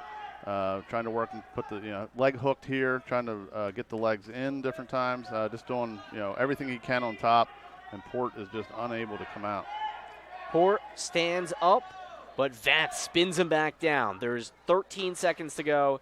Vath has already clinched riding time. Port, what a spinorama to get out of there, but this still has the wrist around him, does Vath. He'll try to keep him down the entirety of the period, and finally an escape for Port in the final seconds. Well, Port tried to, he had the head wrapped up. He tried to throw there at the end to try to get some points and slipped off and gave up a late takedown there. So 6-1 would be the final with the riding point. Yeah, the takedown happened as time was expiring, and that's the second win for Edinboro of this matchup, and it's 13-6 Lock Haven heading into the intermission. So had a good one this point. We're coming back on the Bear Country Sports Network to break down what we've seen thus far and take you into the second half of tonight's dual meet against Edinboro, right here on the Bear Country Sports Network from the Thomas Fieldhouse. We are Chapel Physical Therapy. Shouldn't your physical therapist be as invested in your recovery as you are? Call 570-726-0331 for Chapel Physical Therapy, where you'll receive the one-on-one care you deserve. Whether your goal is to return to high-level athletics, work, lifting your child, keeping up with the grandkids, or simply bending over without pain, we're here to get you out there faster and stronger. Achieve your goals with Chapel Physical Therapy. 570-726-0331. Route 64 between Mill Hall and Lamar. PSECU believes your money should stay where it belongs, with you. That's why they charge few, if any, fees. Become a member today at psecu.com. PSECU, proud sponsor of the Bald Eagles. The people at Kurt's Smokin' Ribs are excited and proud to support Lock Haven University Athletics, providing the area with outstanding barbecue, wood-fired pizza, wings, and more for 12 years. Kurt's Smokin' Ribs, 243 Pennsylvania Avenue in Mill Hall. 570-726-RIBS. That's 570-726-RIBS. And find them online at kurtzsmokinribs.com. Kurt's Smokin' Ribs, happy to bring you coverage of the Lock Haven Bald Eagles. Finally, a simple way for you to put the Bear on your phone and tablet. Simple meaning Simple Radio, S-I-M-P-L-E. Go to any app store, download the Simple Radio app. It'll take about 30 seconds. When the app's installed, type in The Bear, Country 99.9 FM. Don't forget the. It distinguishes us from other radio stations. That's The Bear, Country 99.9 FM. Once you hear us, press the star to make us your favorite. That way, every time you hit the Simple Radio app, The Bear will come up first. It's just that simple. From WQBR. I know you're looking for great food and fun, and that means Pizza City in Lock Haven, the Bears' favorite pizza. Specialty pizzas and delicious half-pound burgers, wings, cheesesteaks, wraps, wedges, cold and hot subs, barbecue, and salads. Legal beverages available. Ed invites you to join Yings and Boneless Wings Tuesday, Thursday, and Saturday from 6 till 9. Pizza City, Susquehanna Avenue, Lock Haven, 2 blocks from Lock Haven University. Call 570-893-1832, 893-1832 for takeout. Pizza City in Lock Haven.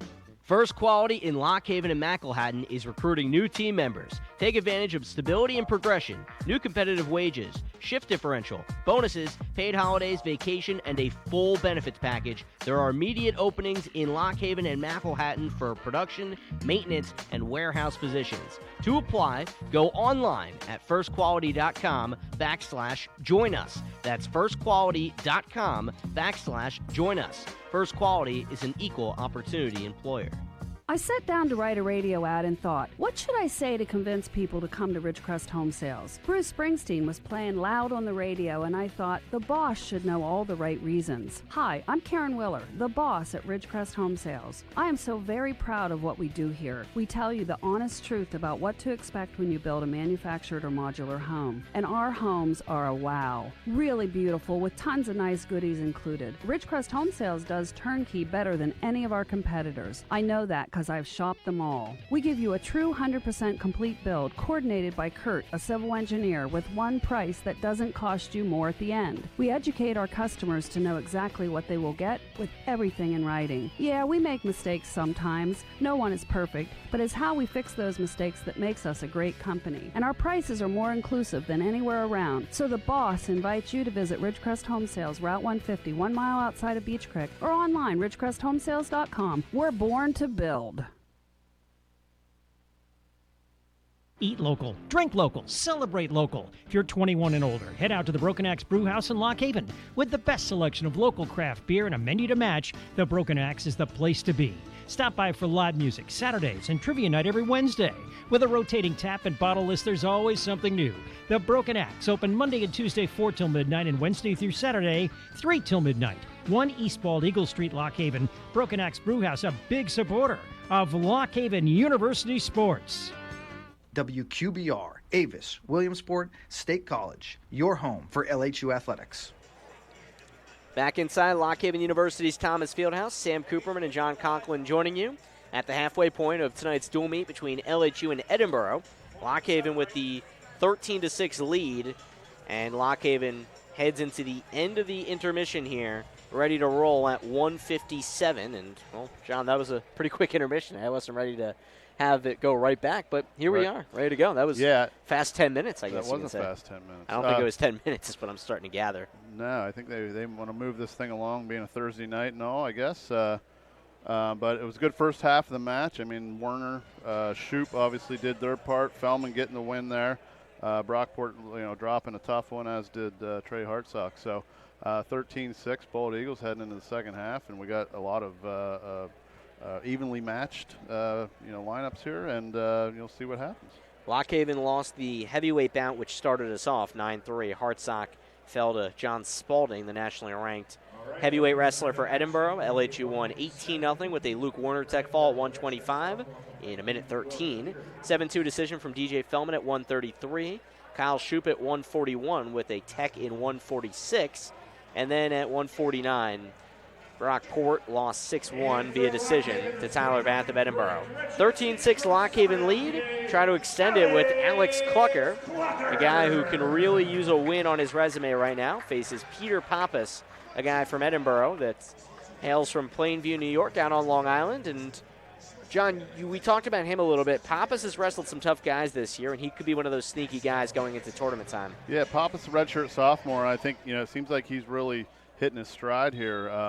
Got some losses coming in, but they're all to very good guys. Delavecchia being number 6, and he only lost 1-0 to him, and that was his last match. So he's going to give Clucker a really good match here, I think.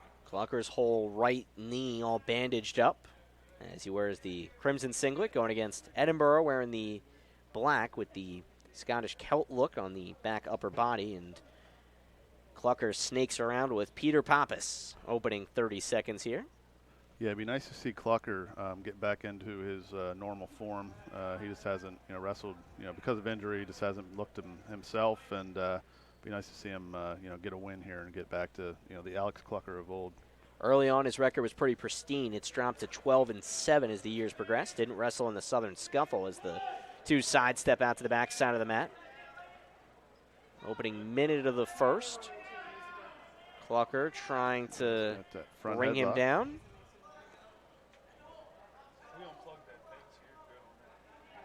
Clucker tries to go back around. We might get a stalemate soon as official Nate Chapman down there crouching to see, but they do move a little bit. Dance back to the middle. So early on, what's Clucker trying to do in your eyes, John? Well, he's trying to get that. He had that front headlock hooked up there, just trying to get him off balance, work from that position, and be able to get the takedown. Wasn't able to do so. Obviously, move back to the middle here. Both of them trying to set up their shot. Halfway through the first period at 1:57, Alex Clucker with the black headgear for Lock Haven. Clucker coming off a loss via major decision where it was nearly a first period pin for Marcus Hartman of Army, but Clucker did survive that one and tries to regroup here, down to a minute to go in the first without any points, but here's a single leg shot that Pappas tries to go in on Clucker's right leg, but Clucker. The bandaged up leg, the injured leg, so he's got it twisted now too, so he's going to have to watch that. Pappas putting all his weight on Clucker's leg, and it's going to be painful.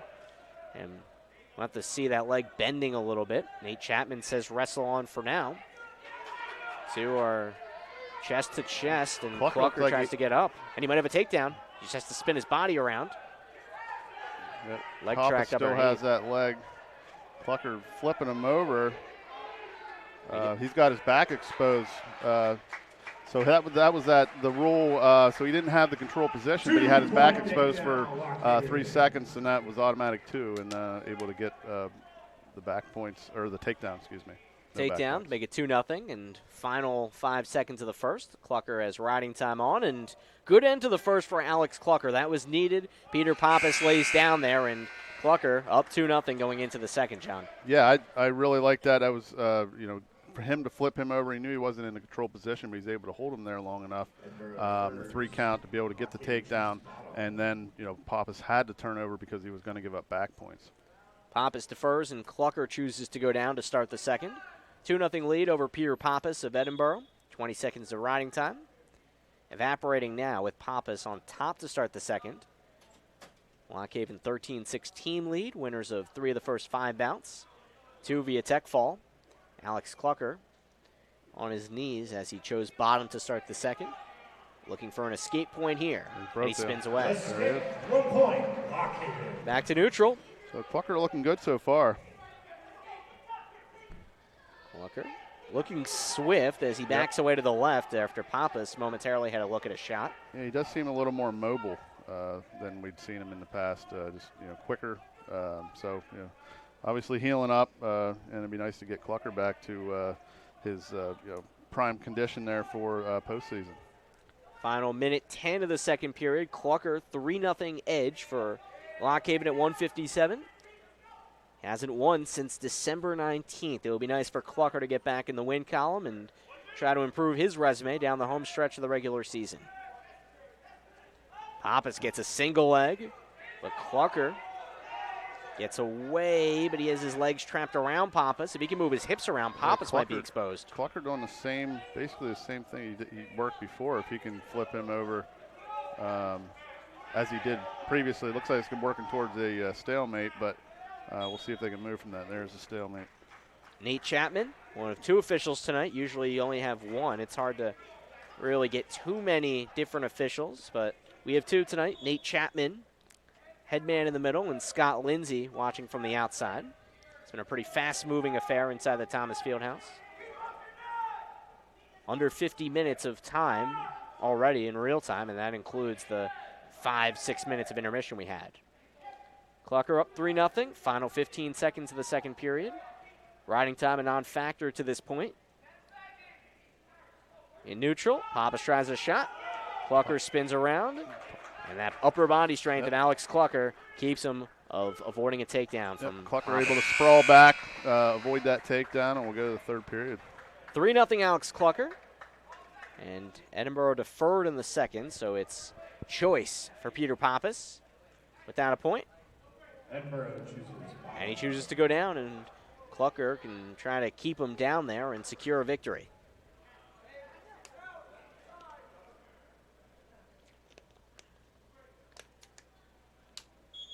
Caution. That was on the bottom man. Be important for Pappas to get up early here and make something happen because Clucker has just utilized his strength quite well in this one, John. Yeah, we'll see if Clucker. He's known for riding tough on top. He's got to do that here with Pappas, and looks like he's starting out, controlling him well from the top position. Pappas unable to break the hands. Final minute 40 of the third period. Clucker with that 3-0 lead, and it's ridden the first 30 seconds Pappas of this thing, and Pappas with a reversal almost. Let's see if he can try to get around back. Otherwise, it's an escape as they're sprawled out. It's like a Granby roll to be able to get out front and get the escape. So it is 3-1. Peter Pappas gets up and out. He's down by a takedown to Clucker. Final minute and change of the third. Lock Haven looking for a pivotal win at 157. This is one of the weight classes that head coach Scott Moore outlined pre-match. That'll be important to win tonight to secure the dual meet. So riding time not really a factor, 35 seconds. Clucker up by 2 points, up 3-1 here, just under a minute. Pappas in on another shot. He's got 2.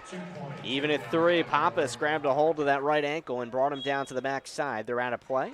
47 seconds to go. You mentioned it, John. Riding time has not been in play. There's 30 seconds of it for Alex Clucker, and if Pappas were to hypothetically stay on top, this thing would go to extras. So Clucker needs to be careful here too, because he could get called for the delaying match there, stalling, just taking his time getting in from the edge there. I know he's trying to get a breather.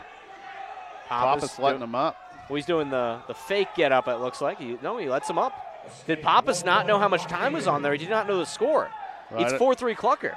Well, unless he just assumed he couldn't hold him down the whole time and he thought he had a better chance of leaving him up and taking him down to get the win. Looks like Matt Hill, who's out near the edge of the mat, is frustrated at what happened, and Clucker gets the escape to be up 4-3. There's 26 seconds to go. They're in neutral. Riding time will not factor into this one. I don't believe there's any stall warnings either, so Clucker can back up, which he just got stall call, so that's a stall warning. 15 seconds left. No. There's a late takedown by Clucker, 6-3. Alex Clucker rides Peter Pappas, and we're down to 7 seconds to go. Pappas can try to break away and then get something late, but he will not. Clucker keeps him down there, and we're done. 6-3, Alex Clucker. But that's not going to matter. He got a locking hands call, so it's going to be 6-4. 6-4, that's just some window dressing at this point. Clucker does prevail via decision, and that was much needed for Lock Haven to start the second half of this dual meet. 16-6, Bald Eagles on top, John. That was a close one, but Clucker, with his experience, beat Pappas. Yeah, Clucker just did a great job. I mean, Peter Pappas was doing everything he could to, Granby rule and trying to get out of that from the bottom position. I'm not sure, probably in retrospect and hindsight, the decision to let him up. I'm not sure that was the right decision, but he must have not felt that he could hold him down. So I thought he had a better chance of letting him up, getting the takedown. It didn't work out for him. And you have to wonder if maybe he didn't understand the riding time situation. He thought that there were, I don't know. It's a little baffling to me, I would say. I mean, I've seen it before. It's just if he didn't want to try to ride him and then gets the escape anyways with 2 seconds, he doesn't have any chance to try to take him down. So, I can understand kind of the thought process, but obviously it didn't work out for him. Clucker able to take him down actually at the end. So. Yeah, someone that's never wrestled, I'll trust his judgment over mine. But Lock Haven 16-6 lead. We go to 165. Derek Ciavaro for Edinboro, redshirt sophomore out of New Jersey, 10-11. Lock Haven's Austin Bell looks like he'll be the mainstay in the lineup. Has split some time with redshirt freshman Caleb Clymer this year, but redshirt junior, formerly at Pitt from Bell Vernon, and he starts off with Ciavaro in neutral, and Bell 16-11, 6 pins, a tech, and 4 majors. Trying to move to 5-5 in dual meet scenarios this year. Yes, that was a big win. Puts Lock Haven up by 10. But this is another one that's kind of one of those toss-up matches that could go either direction and could swing the dual meet one way or the other. Lock Haven holds the 10-point team lead. Bell goes in on a shot, but Ciavaro slips away, and they're back standing up. 50 seconds gone by at 65. Some hand fighting again. After this 174, 2 ranked guys. Lock Haven's Jared Segrist, 32 in the initial coaches panel. Goes against number 19 in that of Jacob Oliver, top-ranked wrestler in the MAC. Oliver's had his number, 4-0 against him. Bell here going against Ciavaro. They've never wrestled, and Ciavaro just flings him out to the left. Bell tries to go in on a shot with the juke. Bell does double leg, doesn't have it. Ciavaro rolls away. Yep, both wrestlers just trying to set up their shot again. Bell went for kind of a high crotch type move, wasn't able to get in there. Bell stares him down. Encouragement from the bench. Lock Haven trying to win its second home dual meet of the year.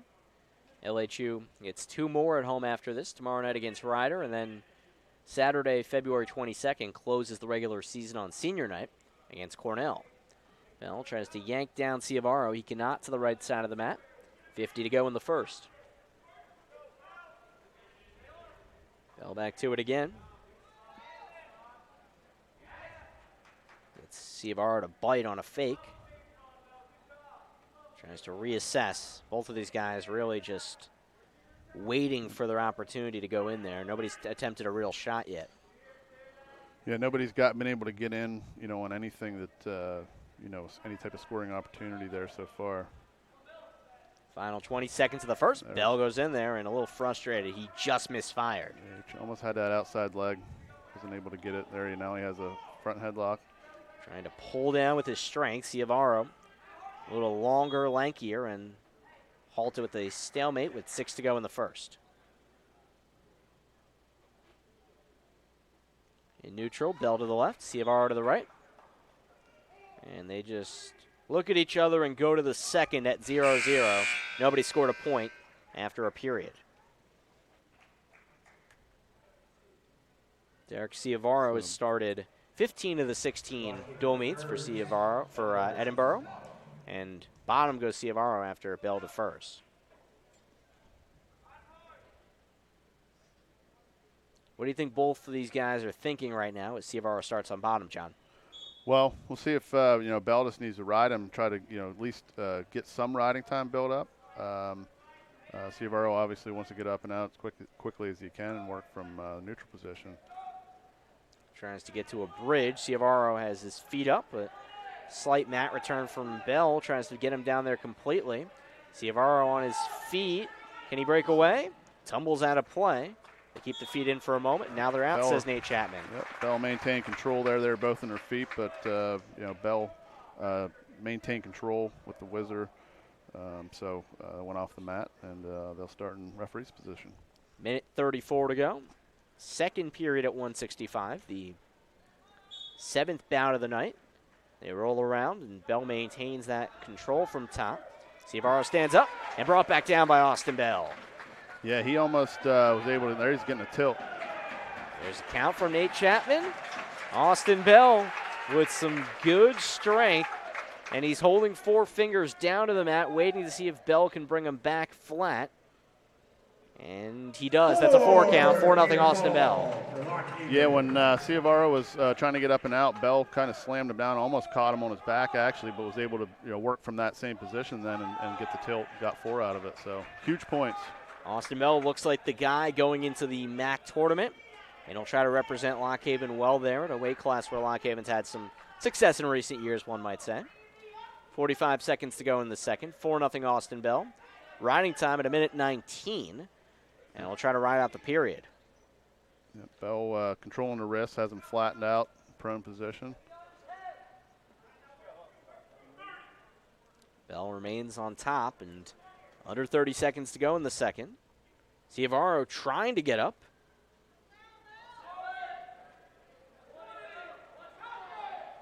Final 15 of the second. Bell pulls him back down. Fans appreciate it. Austin Bell in position to ride out the second period. 4-0 lead, accumulating some back points in this period, and also gets a whole period of riding time as Ciavaro tries to spin away with a roll, but he cannot. Just 4-0. a huge second period there from Austin Bell. Rode him out the entire period, 2 minutes of riding time, and able to get to 4 back points off that tilt. So Bell chooses neutral for the third. He wants to know he has that riding time point likely secured. So he's working with a 5-0 lead in theory. A lot of catching up for Derek Ciavaro to do for Edinboro with his team down 10, 16-6. Yeah, I mean, Ciavaro unable to get in on anything out of a neutral position there in the first period. So might be a good decision. Start neutral here for the third. Like you said, preserve that riding time point. And just try to avoid getting takedown, and hopefully he can get a takedown and extend the lead. Bell trying to do that and could work towards potential bonus point territory. Oh, they roll around, and there's some slippage and a whistle. Well, that was he had a kind of arm drag, but that was I'm not sure exactly what the call was, but he called legal hold. Yeah, it looks like it's a point awarded to Bell to clarify, but it looks like Ciavaro is in some frustration here. Nate Chapman goes to the side to confirm. We've had an incredibly fast-moving match tonight, and there's a challenge brick for Matt Hill. They want to make sure they get this call correct. Yep, you jinxed that fast-moving thing. As soon as you Yeah, said it, the brick comes out. But I kind of actually missed what happened. It looked like an arm drag he was trying to do to get that takedown, but immediately the mat judge saw something, called that, and they awarded 1 point to Austin Bell for the illegal move. So Austin Bell, as it stands, is up 5-0 with 2 minutes of riding time, and is just about at the point where you can officially say he has riding time secured.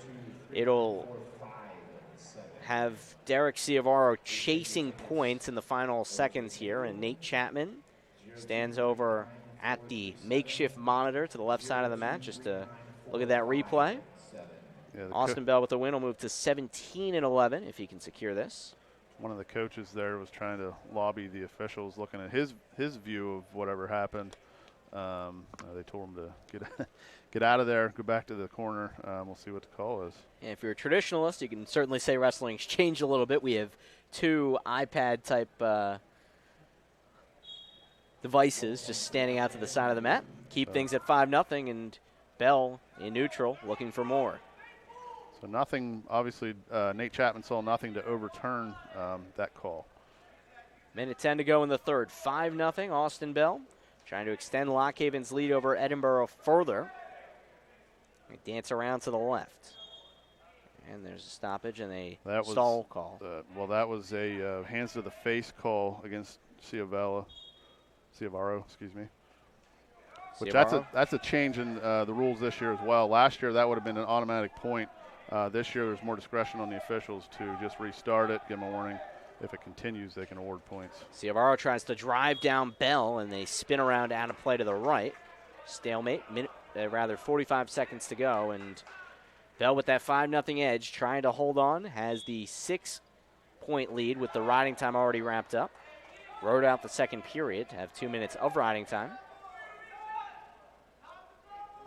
Bell could potentially work this to a major decision. He'll need to get a takedown, though.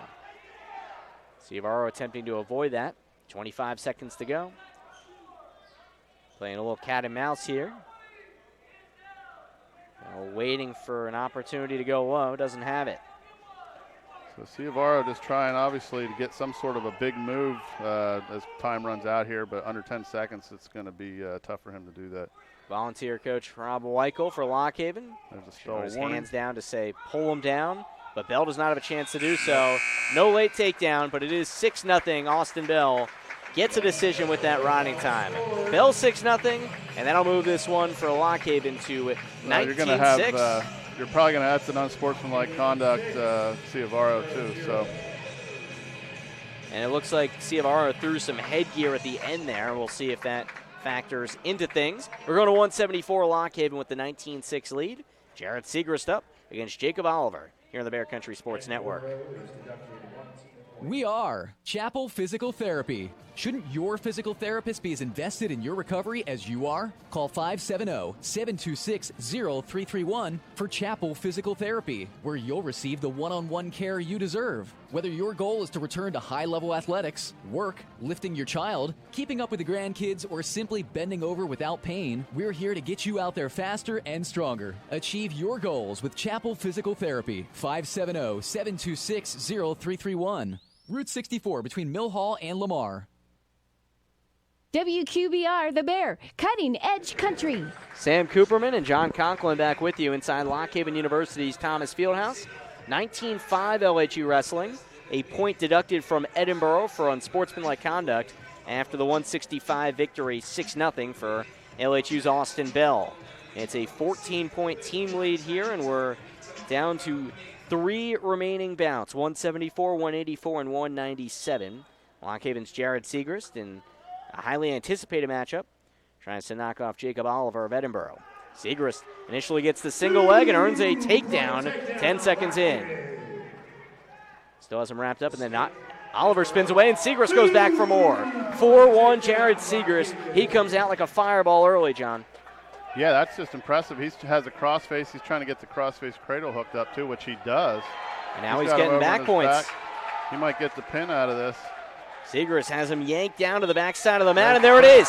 Done in a mere 33 seconds. Jared Segrist had lost the first 4 times to Jacob Oliver, but not tonight. Segrist with a win via fall, and Lock Haven takes full control of this dual meet. It's secure, 25-5, LHU all over Edinboro. Yeah, I'm stunned. That just did not look like Jacob Oliver out there. I'm not sure what happened.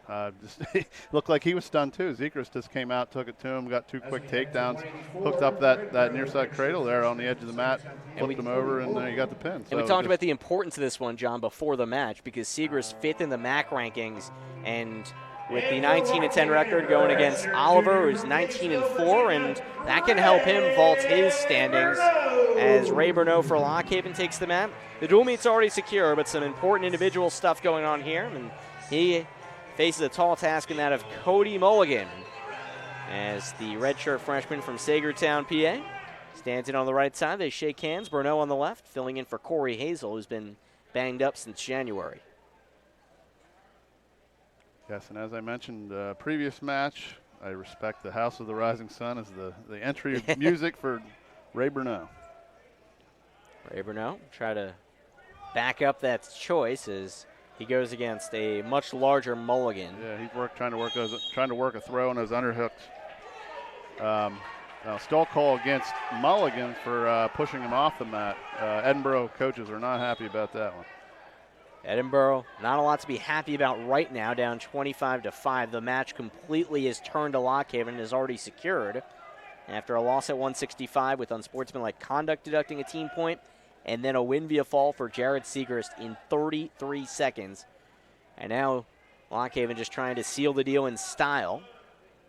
Bruneau with some hand fighting, looking to get in on Mulligan to the near side of the mat. They back away, regroup. Opening minute of the first at 184. I'm still in disbelief from that last match. We didn't have a chance to set it up or anything. It just happened. I mean, Oliver's, a great wrestler, freshman of the year last year, UWL freshman of the year. Qualified for nationals. I don't know. I just didn't expect him to come out and for that to happen like that. So he was 4-0 against Siegrist. I mean, Siegrist very capable of beating him, but in 33 seconds, that was remarkable. Yeah. Meanwhile, Bruneau trying to get in on a shot, grabs the upper body of Mulligan, but then he's susceptible and gives up the takedown on the flip. Cody Mulligan up 2-0 early. Remember, he does have that stall call against him due to pushing Bruneau off the mat moments ago. Ray Bruneau trying to fidget his way up from the left side of the mat. So, no excuses for, not trying to make excuses, I should say, for Oliver, but I do see over there in the corner, he just got a heavy wrap on the side there. So, obviously, he's dealing with some sort of an issue. I'm sure that played some part in what we saw out there. Not that Siegrist isn't a great wrestler, but certainly Oliver, you wouldn't expect to see that out of him. I mean, unless he suffered that injury as he was walking up to the mat, Siegrist had him with a takedown within seconds. That was remarkable, yeah. And Oliver certainly is a guy that will be one of the toughest competitors at the MAC tournament. The lone national qualifier last year for Edinboro. Got the number 28 seed at 174. Siegrist looking for his first trip to nationals, and that win was huge for conference tournament settings. And we'll try and do it again tomorrow night against Dean Sherry of Ryder, number 2 seed in the MAC. Meanwhile, the last minute, Mulligan has ridden Bruneau and remains on top of him in the middle. Under 30 seconds to go in the first. So Mulligan's another District 10 kid from up in the Erie area, wrestling at home there at Edinboro. So he's got a tilt going on Ray Bruneau at this point. Dad Jim, the head coach at Sagertown, and as you mentioned, John, he got that tilt in, brings it back down, and earns a 4 count to make it 6-0. Cody Mulligan all over Ray Bruneau of Lockhaven. Final seconds of the first. And the Gainesville, Virginia native, Lockhaven's Ray Bruneau, tries to regroup here in the second. Bruneau, his first 3 years in the program, wrestled at 197. As down goes Mulligan on his own recognizance. And Bruneau on top here. 2 minutes on the clock. Second period underway. Bruneau trying to lessen the riding time here and work a tilt. Nothing here. Bruneau gets the leg hooked in. Bruneau just giving him a little piggyback ride right now. Mulligan might nearly break this. That's a stall call on Bruneau on top for hanging in that position. And his leg gets removed, and Bruneau tries to keep on top of him. And Mulligan might have an opportunity to secure a takedown here. Count Chapman. And there's a reversal, I should say. It's a reversal to make it 8-0 in favor of Mulligan. Final minute 10 of the second period. Cody Mulligan looking to extend his record to 15-10, and he's won 6 times via bonus points this year. There's that. I was wondering. He called. He was hanging on the leg. He got the call, but then Nate Chapman never gave him the stall point. Edinboro coaches were arguing, and then finally Chapman did award the points. That makes it 9-0. So Bruneau is down 9-0. 50 seconds to go in the second period, and Bruneau has had to fill in for Corey Hazel while he's missed time since the Southern Scuffle, getting hurt down in Chattanooga and has not been able to get back on the mat. So Mulligan barring that arm, trying to get him turned. It looks like they're about ready to go off the mat, but he's riding him hard from the top. Out of play to the right. 29 seconds to go in the second. We'll wrap up the dual meet at 197 after this. Parker McClellan for Lockhaven and Dylan Reynolds for Edinboro. Another one of those sneaky good matchups. The two faced off last year, and Reynolds secured a 5-1 victory. Mulligan went over to the side for a moment.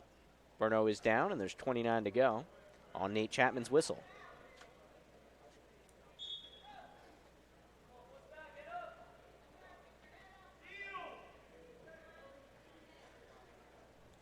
Burno struggling to get out of the power of Mulligan. Mulligan drives him over. Works the underhook. Yeah, Mulligan just looked too much for Burno at this point, riding hard from the top position. Burno just can't even get up to his base. And he will not in the second. 9-0, 2:16 of riding time for Mulligan. There's still another period to go. Burno chooses neutral. And Burno has a lot of catching up to do. Made this a match. Can't pull down Mulligan. Goes for some hand fighting to the left. Final minute 50 of this one. Edinboro down 25-5. It's gotten away from the Fighting Scots in a hurry. After intermission, 1:57, Clucker grinded out a 6-4 victory for Lock Haven. Then 6-0 at 1:65 for Austin Bell. And then the matchup of the night, Lock Haven's Jared Segrist in 33 seconds records the pin, and that sealed the deal. 25-5. There was also an unsportsmanlike conduct on Edinboro at 65. Is in for a shot and a takedown. It's Mulligan to make it 11-0. We'll now play the 2-for-1 game. Allows Burno up, and he pushes him out of play. Burno down by 10 points, minute 12 to go. Mulligan trying to get a tech fall here. Elbow underhook, that's the instructions from the Lock Haven sideline. Find out if Burno executes that. Scott Moore yelling that out to him. There's Mulligan in on that outside leg. Going to pull him up. Burno draped over his back. Mulligan's got to get his head out from under the legs of Burno, and if he can do that, he can get a takedown, but closing in on 35 seconds to go. The riding time point, it will be 12-1 Mulligan. He's working with an 11-point edge. Might have a takedown here. Burno doing a bit of a headstand here, and Mulligan can try to tilt him over. Well, he's got the cradle hooked up now. He has the takedown. 13-1, it'll be 14-1 with riding time. So any sort of back points here can clinch this thing for Mulligan. Burno doing a good job of preventing himself going to his back. Now he is over. Going to get a count here. They're counting it with 5 to go in the period. This one looks like it'll end in a technical fall, and it does. Mulligan with the victory after that 4 count. Gets 5 points for his team. That doesn't matter, but Mulligan gets an important win for his resume as the final officially goes to 18-1. Tech fall through the full 7 minutes. We go to a break. We'll come back for 197 after this. Lock Haven and Edinboro wrapping up. Lock Haven University, unrivaled in quality, affordability, and value. At the Haven, you are uniquely you. With real-world experience in your major as early as your freshman year, you'll unlock a world of opportunities alongside our experienced faculty who know your name. There is plenty to do, all while providing outstanding academic programs and a culture where learning is always the priority. For more information on how you can soar higher at the Haven, visit lockhaven.edu. Cutting Edge Country on the Bear. Sam Cooperman and John Conklin with you. Final matchup of a quick-moving night. Lock Haven University wrestling up 25-10 over Edinboro. Parker McClellan takes the mat at 197. Goes against, on the opposing side, Dylan Reynolds, who beat him 5-1 last year. Yep, this is another one that should be a really good matchup. Dylan Reynolds, another District 10 kid from Cambridge Springs up there. State champ, 3-time place winner in PIAA. 15-9 on the season. Parker McClellan, District 6, Altoona. So a fairly even matchup. Could go either direction, and hopefully the Bald Eagles can get the win here and close this thing out. Out on the right side with 2:15 to go in the first. 0-0. Parker McClellan tries to yank down his opponent, Dylan Reynolds. He cannot. Reynolds 15-9, a pin, a tech, and a major this year. redshirt senior. He's trying to make things happen. Goes for a double leg on McClellan. Can he bring him down? It's on a single now as he works on the left leg, tries to trip him up. And he does bring him down to the mat for 2. 2-0 in favor of Reynolds of visiting Edinboro Fighting Scots, and they're off the mat to the right with 1:46 to go in the first. Yeah, McClellan, tall and lanky. Sometimes he can use that to his advantage, obviously. Right there was trying to, but eventually give up the takedown to Reynolds. Tomorrow, McClellan gets another tough test, and nationally ranked Ethan Laird of Ryder. Again, tomorrow night, we're on at 6:30. First bout at 7 inside the Fieldhouse against Ryder, a team that beat top 10 team in that of Minnesota this year, as McClellan springs up for the escape. It's 2-1. And they size each other up in the middle. Final bout, Lockhaven has won almost all of them tonight and has a 25-10 team lead. LHU with wins in 6 of the first 9, trying to make that 7 of 10. Last year, that's what Lockhaven did in the 30-10 victory at Edinboro. McClellan tied up to the left with his adversary Reynolds. Goes in for a shot, but Reynolds backs away. Yeah, last time we saw McClellan here at Thomas Fieldhouse, he went up against Josh Brown from Army and got completely dominated. Brown just wrestled a great match, won 8-0. And McClellan went off to Edinboro Open and went 2-2. Coming out of that into this dual meet, obviously, with Dylan Reynolds. So wrestling well so far, 2-1. Trying to get work something where he can get some offensive points here and take the lead. Final 22 seconds of the first. McClellan down 2-1. Early takedown from Reynolds. McClellan, after 24 seconds, got up for an escape. Backs away, but Reynolds goes in for a shot. McClellan with some good defense to keep himself propelled up. Down to 5 in the first. McClellan trying to hold firm here. Keep it at 2-1. And he does going into the second. Final 2 periods of tonight's dual meet. And down goes Reynolds intentionally. A reminder, the big win of the night at 174, Lockhaven's Jared Segrist, trying to make his first career trip to nationals as a senior with a fall in 33 seconds over nationally ranked Jacob Oliver of Edinboro. As up in a few seconds goes Reynolds, and he goes right in on McClellan's left leg and brings him down for 2, 5-1. Yeah, Reynolds just being very aggressive. Didn't take long to get out from the bottom position. Straight in on the leg again, gets another takedown. 1:40 to go in the second. Last year when these two met, the final was 5-1 in favor of Reynolds at Edinboro. We started the dual meet tonight at heavyweight. Closing here with Parker McClellan at 197. Lockhaven as a team, no matter what, will get the team win. Move to 7-5 and 3-2 in MAC East competition. But McClellan trying to improve his individual record right here in closing time. And 1:20 to go in the second. McClellan up and out, but back in for the double leg shot goes Reynolds out to the left. They're sprawled out to the left of the mat. One leg in from each wrestler. McClellan for Lockhaven down 5-2. And has to back up as Reynolds nearly throws him down.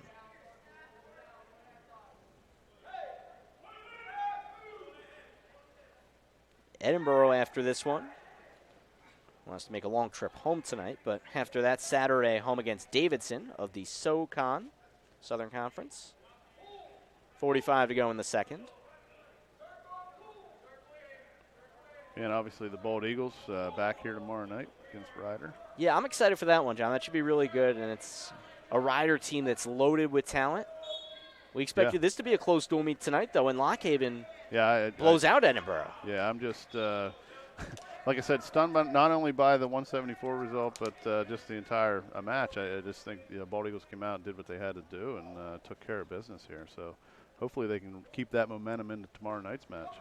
McClellan tries to go in low, but Reynolds keeps a solid base and pushes McClellan back, and stalemate with 12 to go in the second. John, we haven't had a celebrity roast sighting tonight from you. Who do we got down there? Oh, same folks. We did Robert Pignatello's there, the university president. We also have Meet McCaslin, Jim Berkey-Bile, Beetle Bailey. What a name. What a name. 5-2 after the second. McClellan down 3, and we go to the third. McClellan chooses to go down, and he's escaped 2 times in this match already. It makes sense. Tries the escape, and then will go for a takedown. Has to get up, though. Reynolds tries to keep him pried down with a 5-2 lead in hand and closing in on a minute of riding time.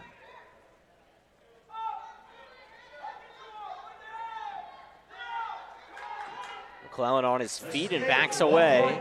Spins out to make it 5-3, but there's another takedown. Last double. Yeah, it was just right off that. Nice shot to get 2 more for Reynolds. 7-3 lead for him. 1:10 of riding time and counting, and Nate Chapman says, you guys are out of play. 1:31 to go in this dual meet. McClellan down 7-3 and tries to play catch-up in the home stretch.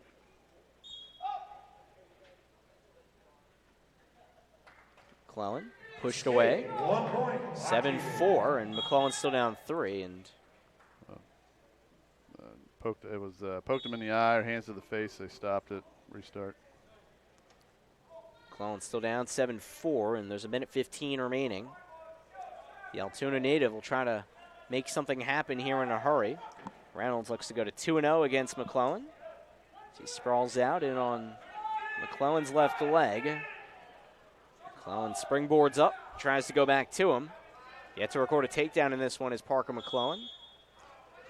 Off the mat, they go. That's a stall warning on McClellan. Fleeing the mat a little bit. Yeah, he's been backing up. I could tell Nate Chapman was looking at that. Finally did make the call. McClellan aggressive that time, tries to go in on a double leg, but yeah, McClellan's just kind of been boxed out this entire match. He hasn't really been able to get in on anything on Reynolds. Seems like Reynolds just a very strong lower body, stockier guy. McClellan, a lot of length on him, but yeah, Reynolds has used it to his advantage. I was going to say similar build to Josh Brown, who was his opponent there against Army, where he was just had trouble doing anything against him. Just a shorter, stockier, muscular guy. So McClellan being a tall and lanky 97-pounder. Final 20 seconds of the third. McClellan out to the right side. They spin around and both off the mat. And we're down to 15. Riding time secured. 7-4. It'll be 8-4 with riding time for Dylan Reynolds of Edinboro. Looking like a decision for him, which will put the final at 25-13 Lockhaven. McClellan tries to make something happen and lead him over on a shoulder blade. He cannot do so. And we're done. 8-4 with riding time. And it goes to the visitor, Dylan Reynolds, the 4th victory for Edinboro tonight. But bonus points, bonus points, bonus points. That's what secures it for Lockhaven. 25-13 is your final. Post-match coverage right after this from the Fieldhouse on the Bear Country Sports Network. Eat local, drink local, celebrate local. If you're 21 and older, head out to the Broken Axe Brewhouse in Lockhaven. With the best selection of local craft beer and a menu to match, the Broken Axe is the place to be. Stop by for live music Saturdays and trivia night every Wednesday. With a rotating tap and bottle list, there's always something new. The Broken Axe, open Monday and Tuesday 4 till midnight and Wednesday through Saturday 3 till midnight. 1 East Bald Eagle Street, Lockhaven. Broken Axe Brewhouse, a big supporter of Lockhaven University sports. We are Chapel Physical Therapy. Shouldn't your physical therapist be as invested in your recovery as you are? Call 570-726-0331 for Chapel Physical Therapy, where you'll receive the one-on-one care you deserve. Whether your goal is to return to high-level athletics, work, lifting your child, keeping up with the grandkids, or simply bending over with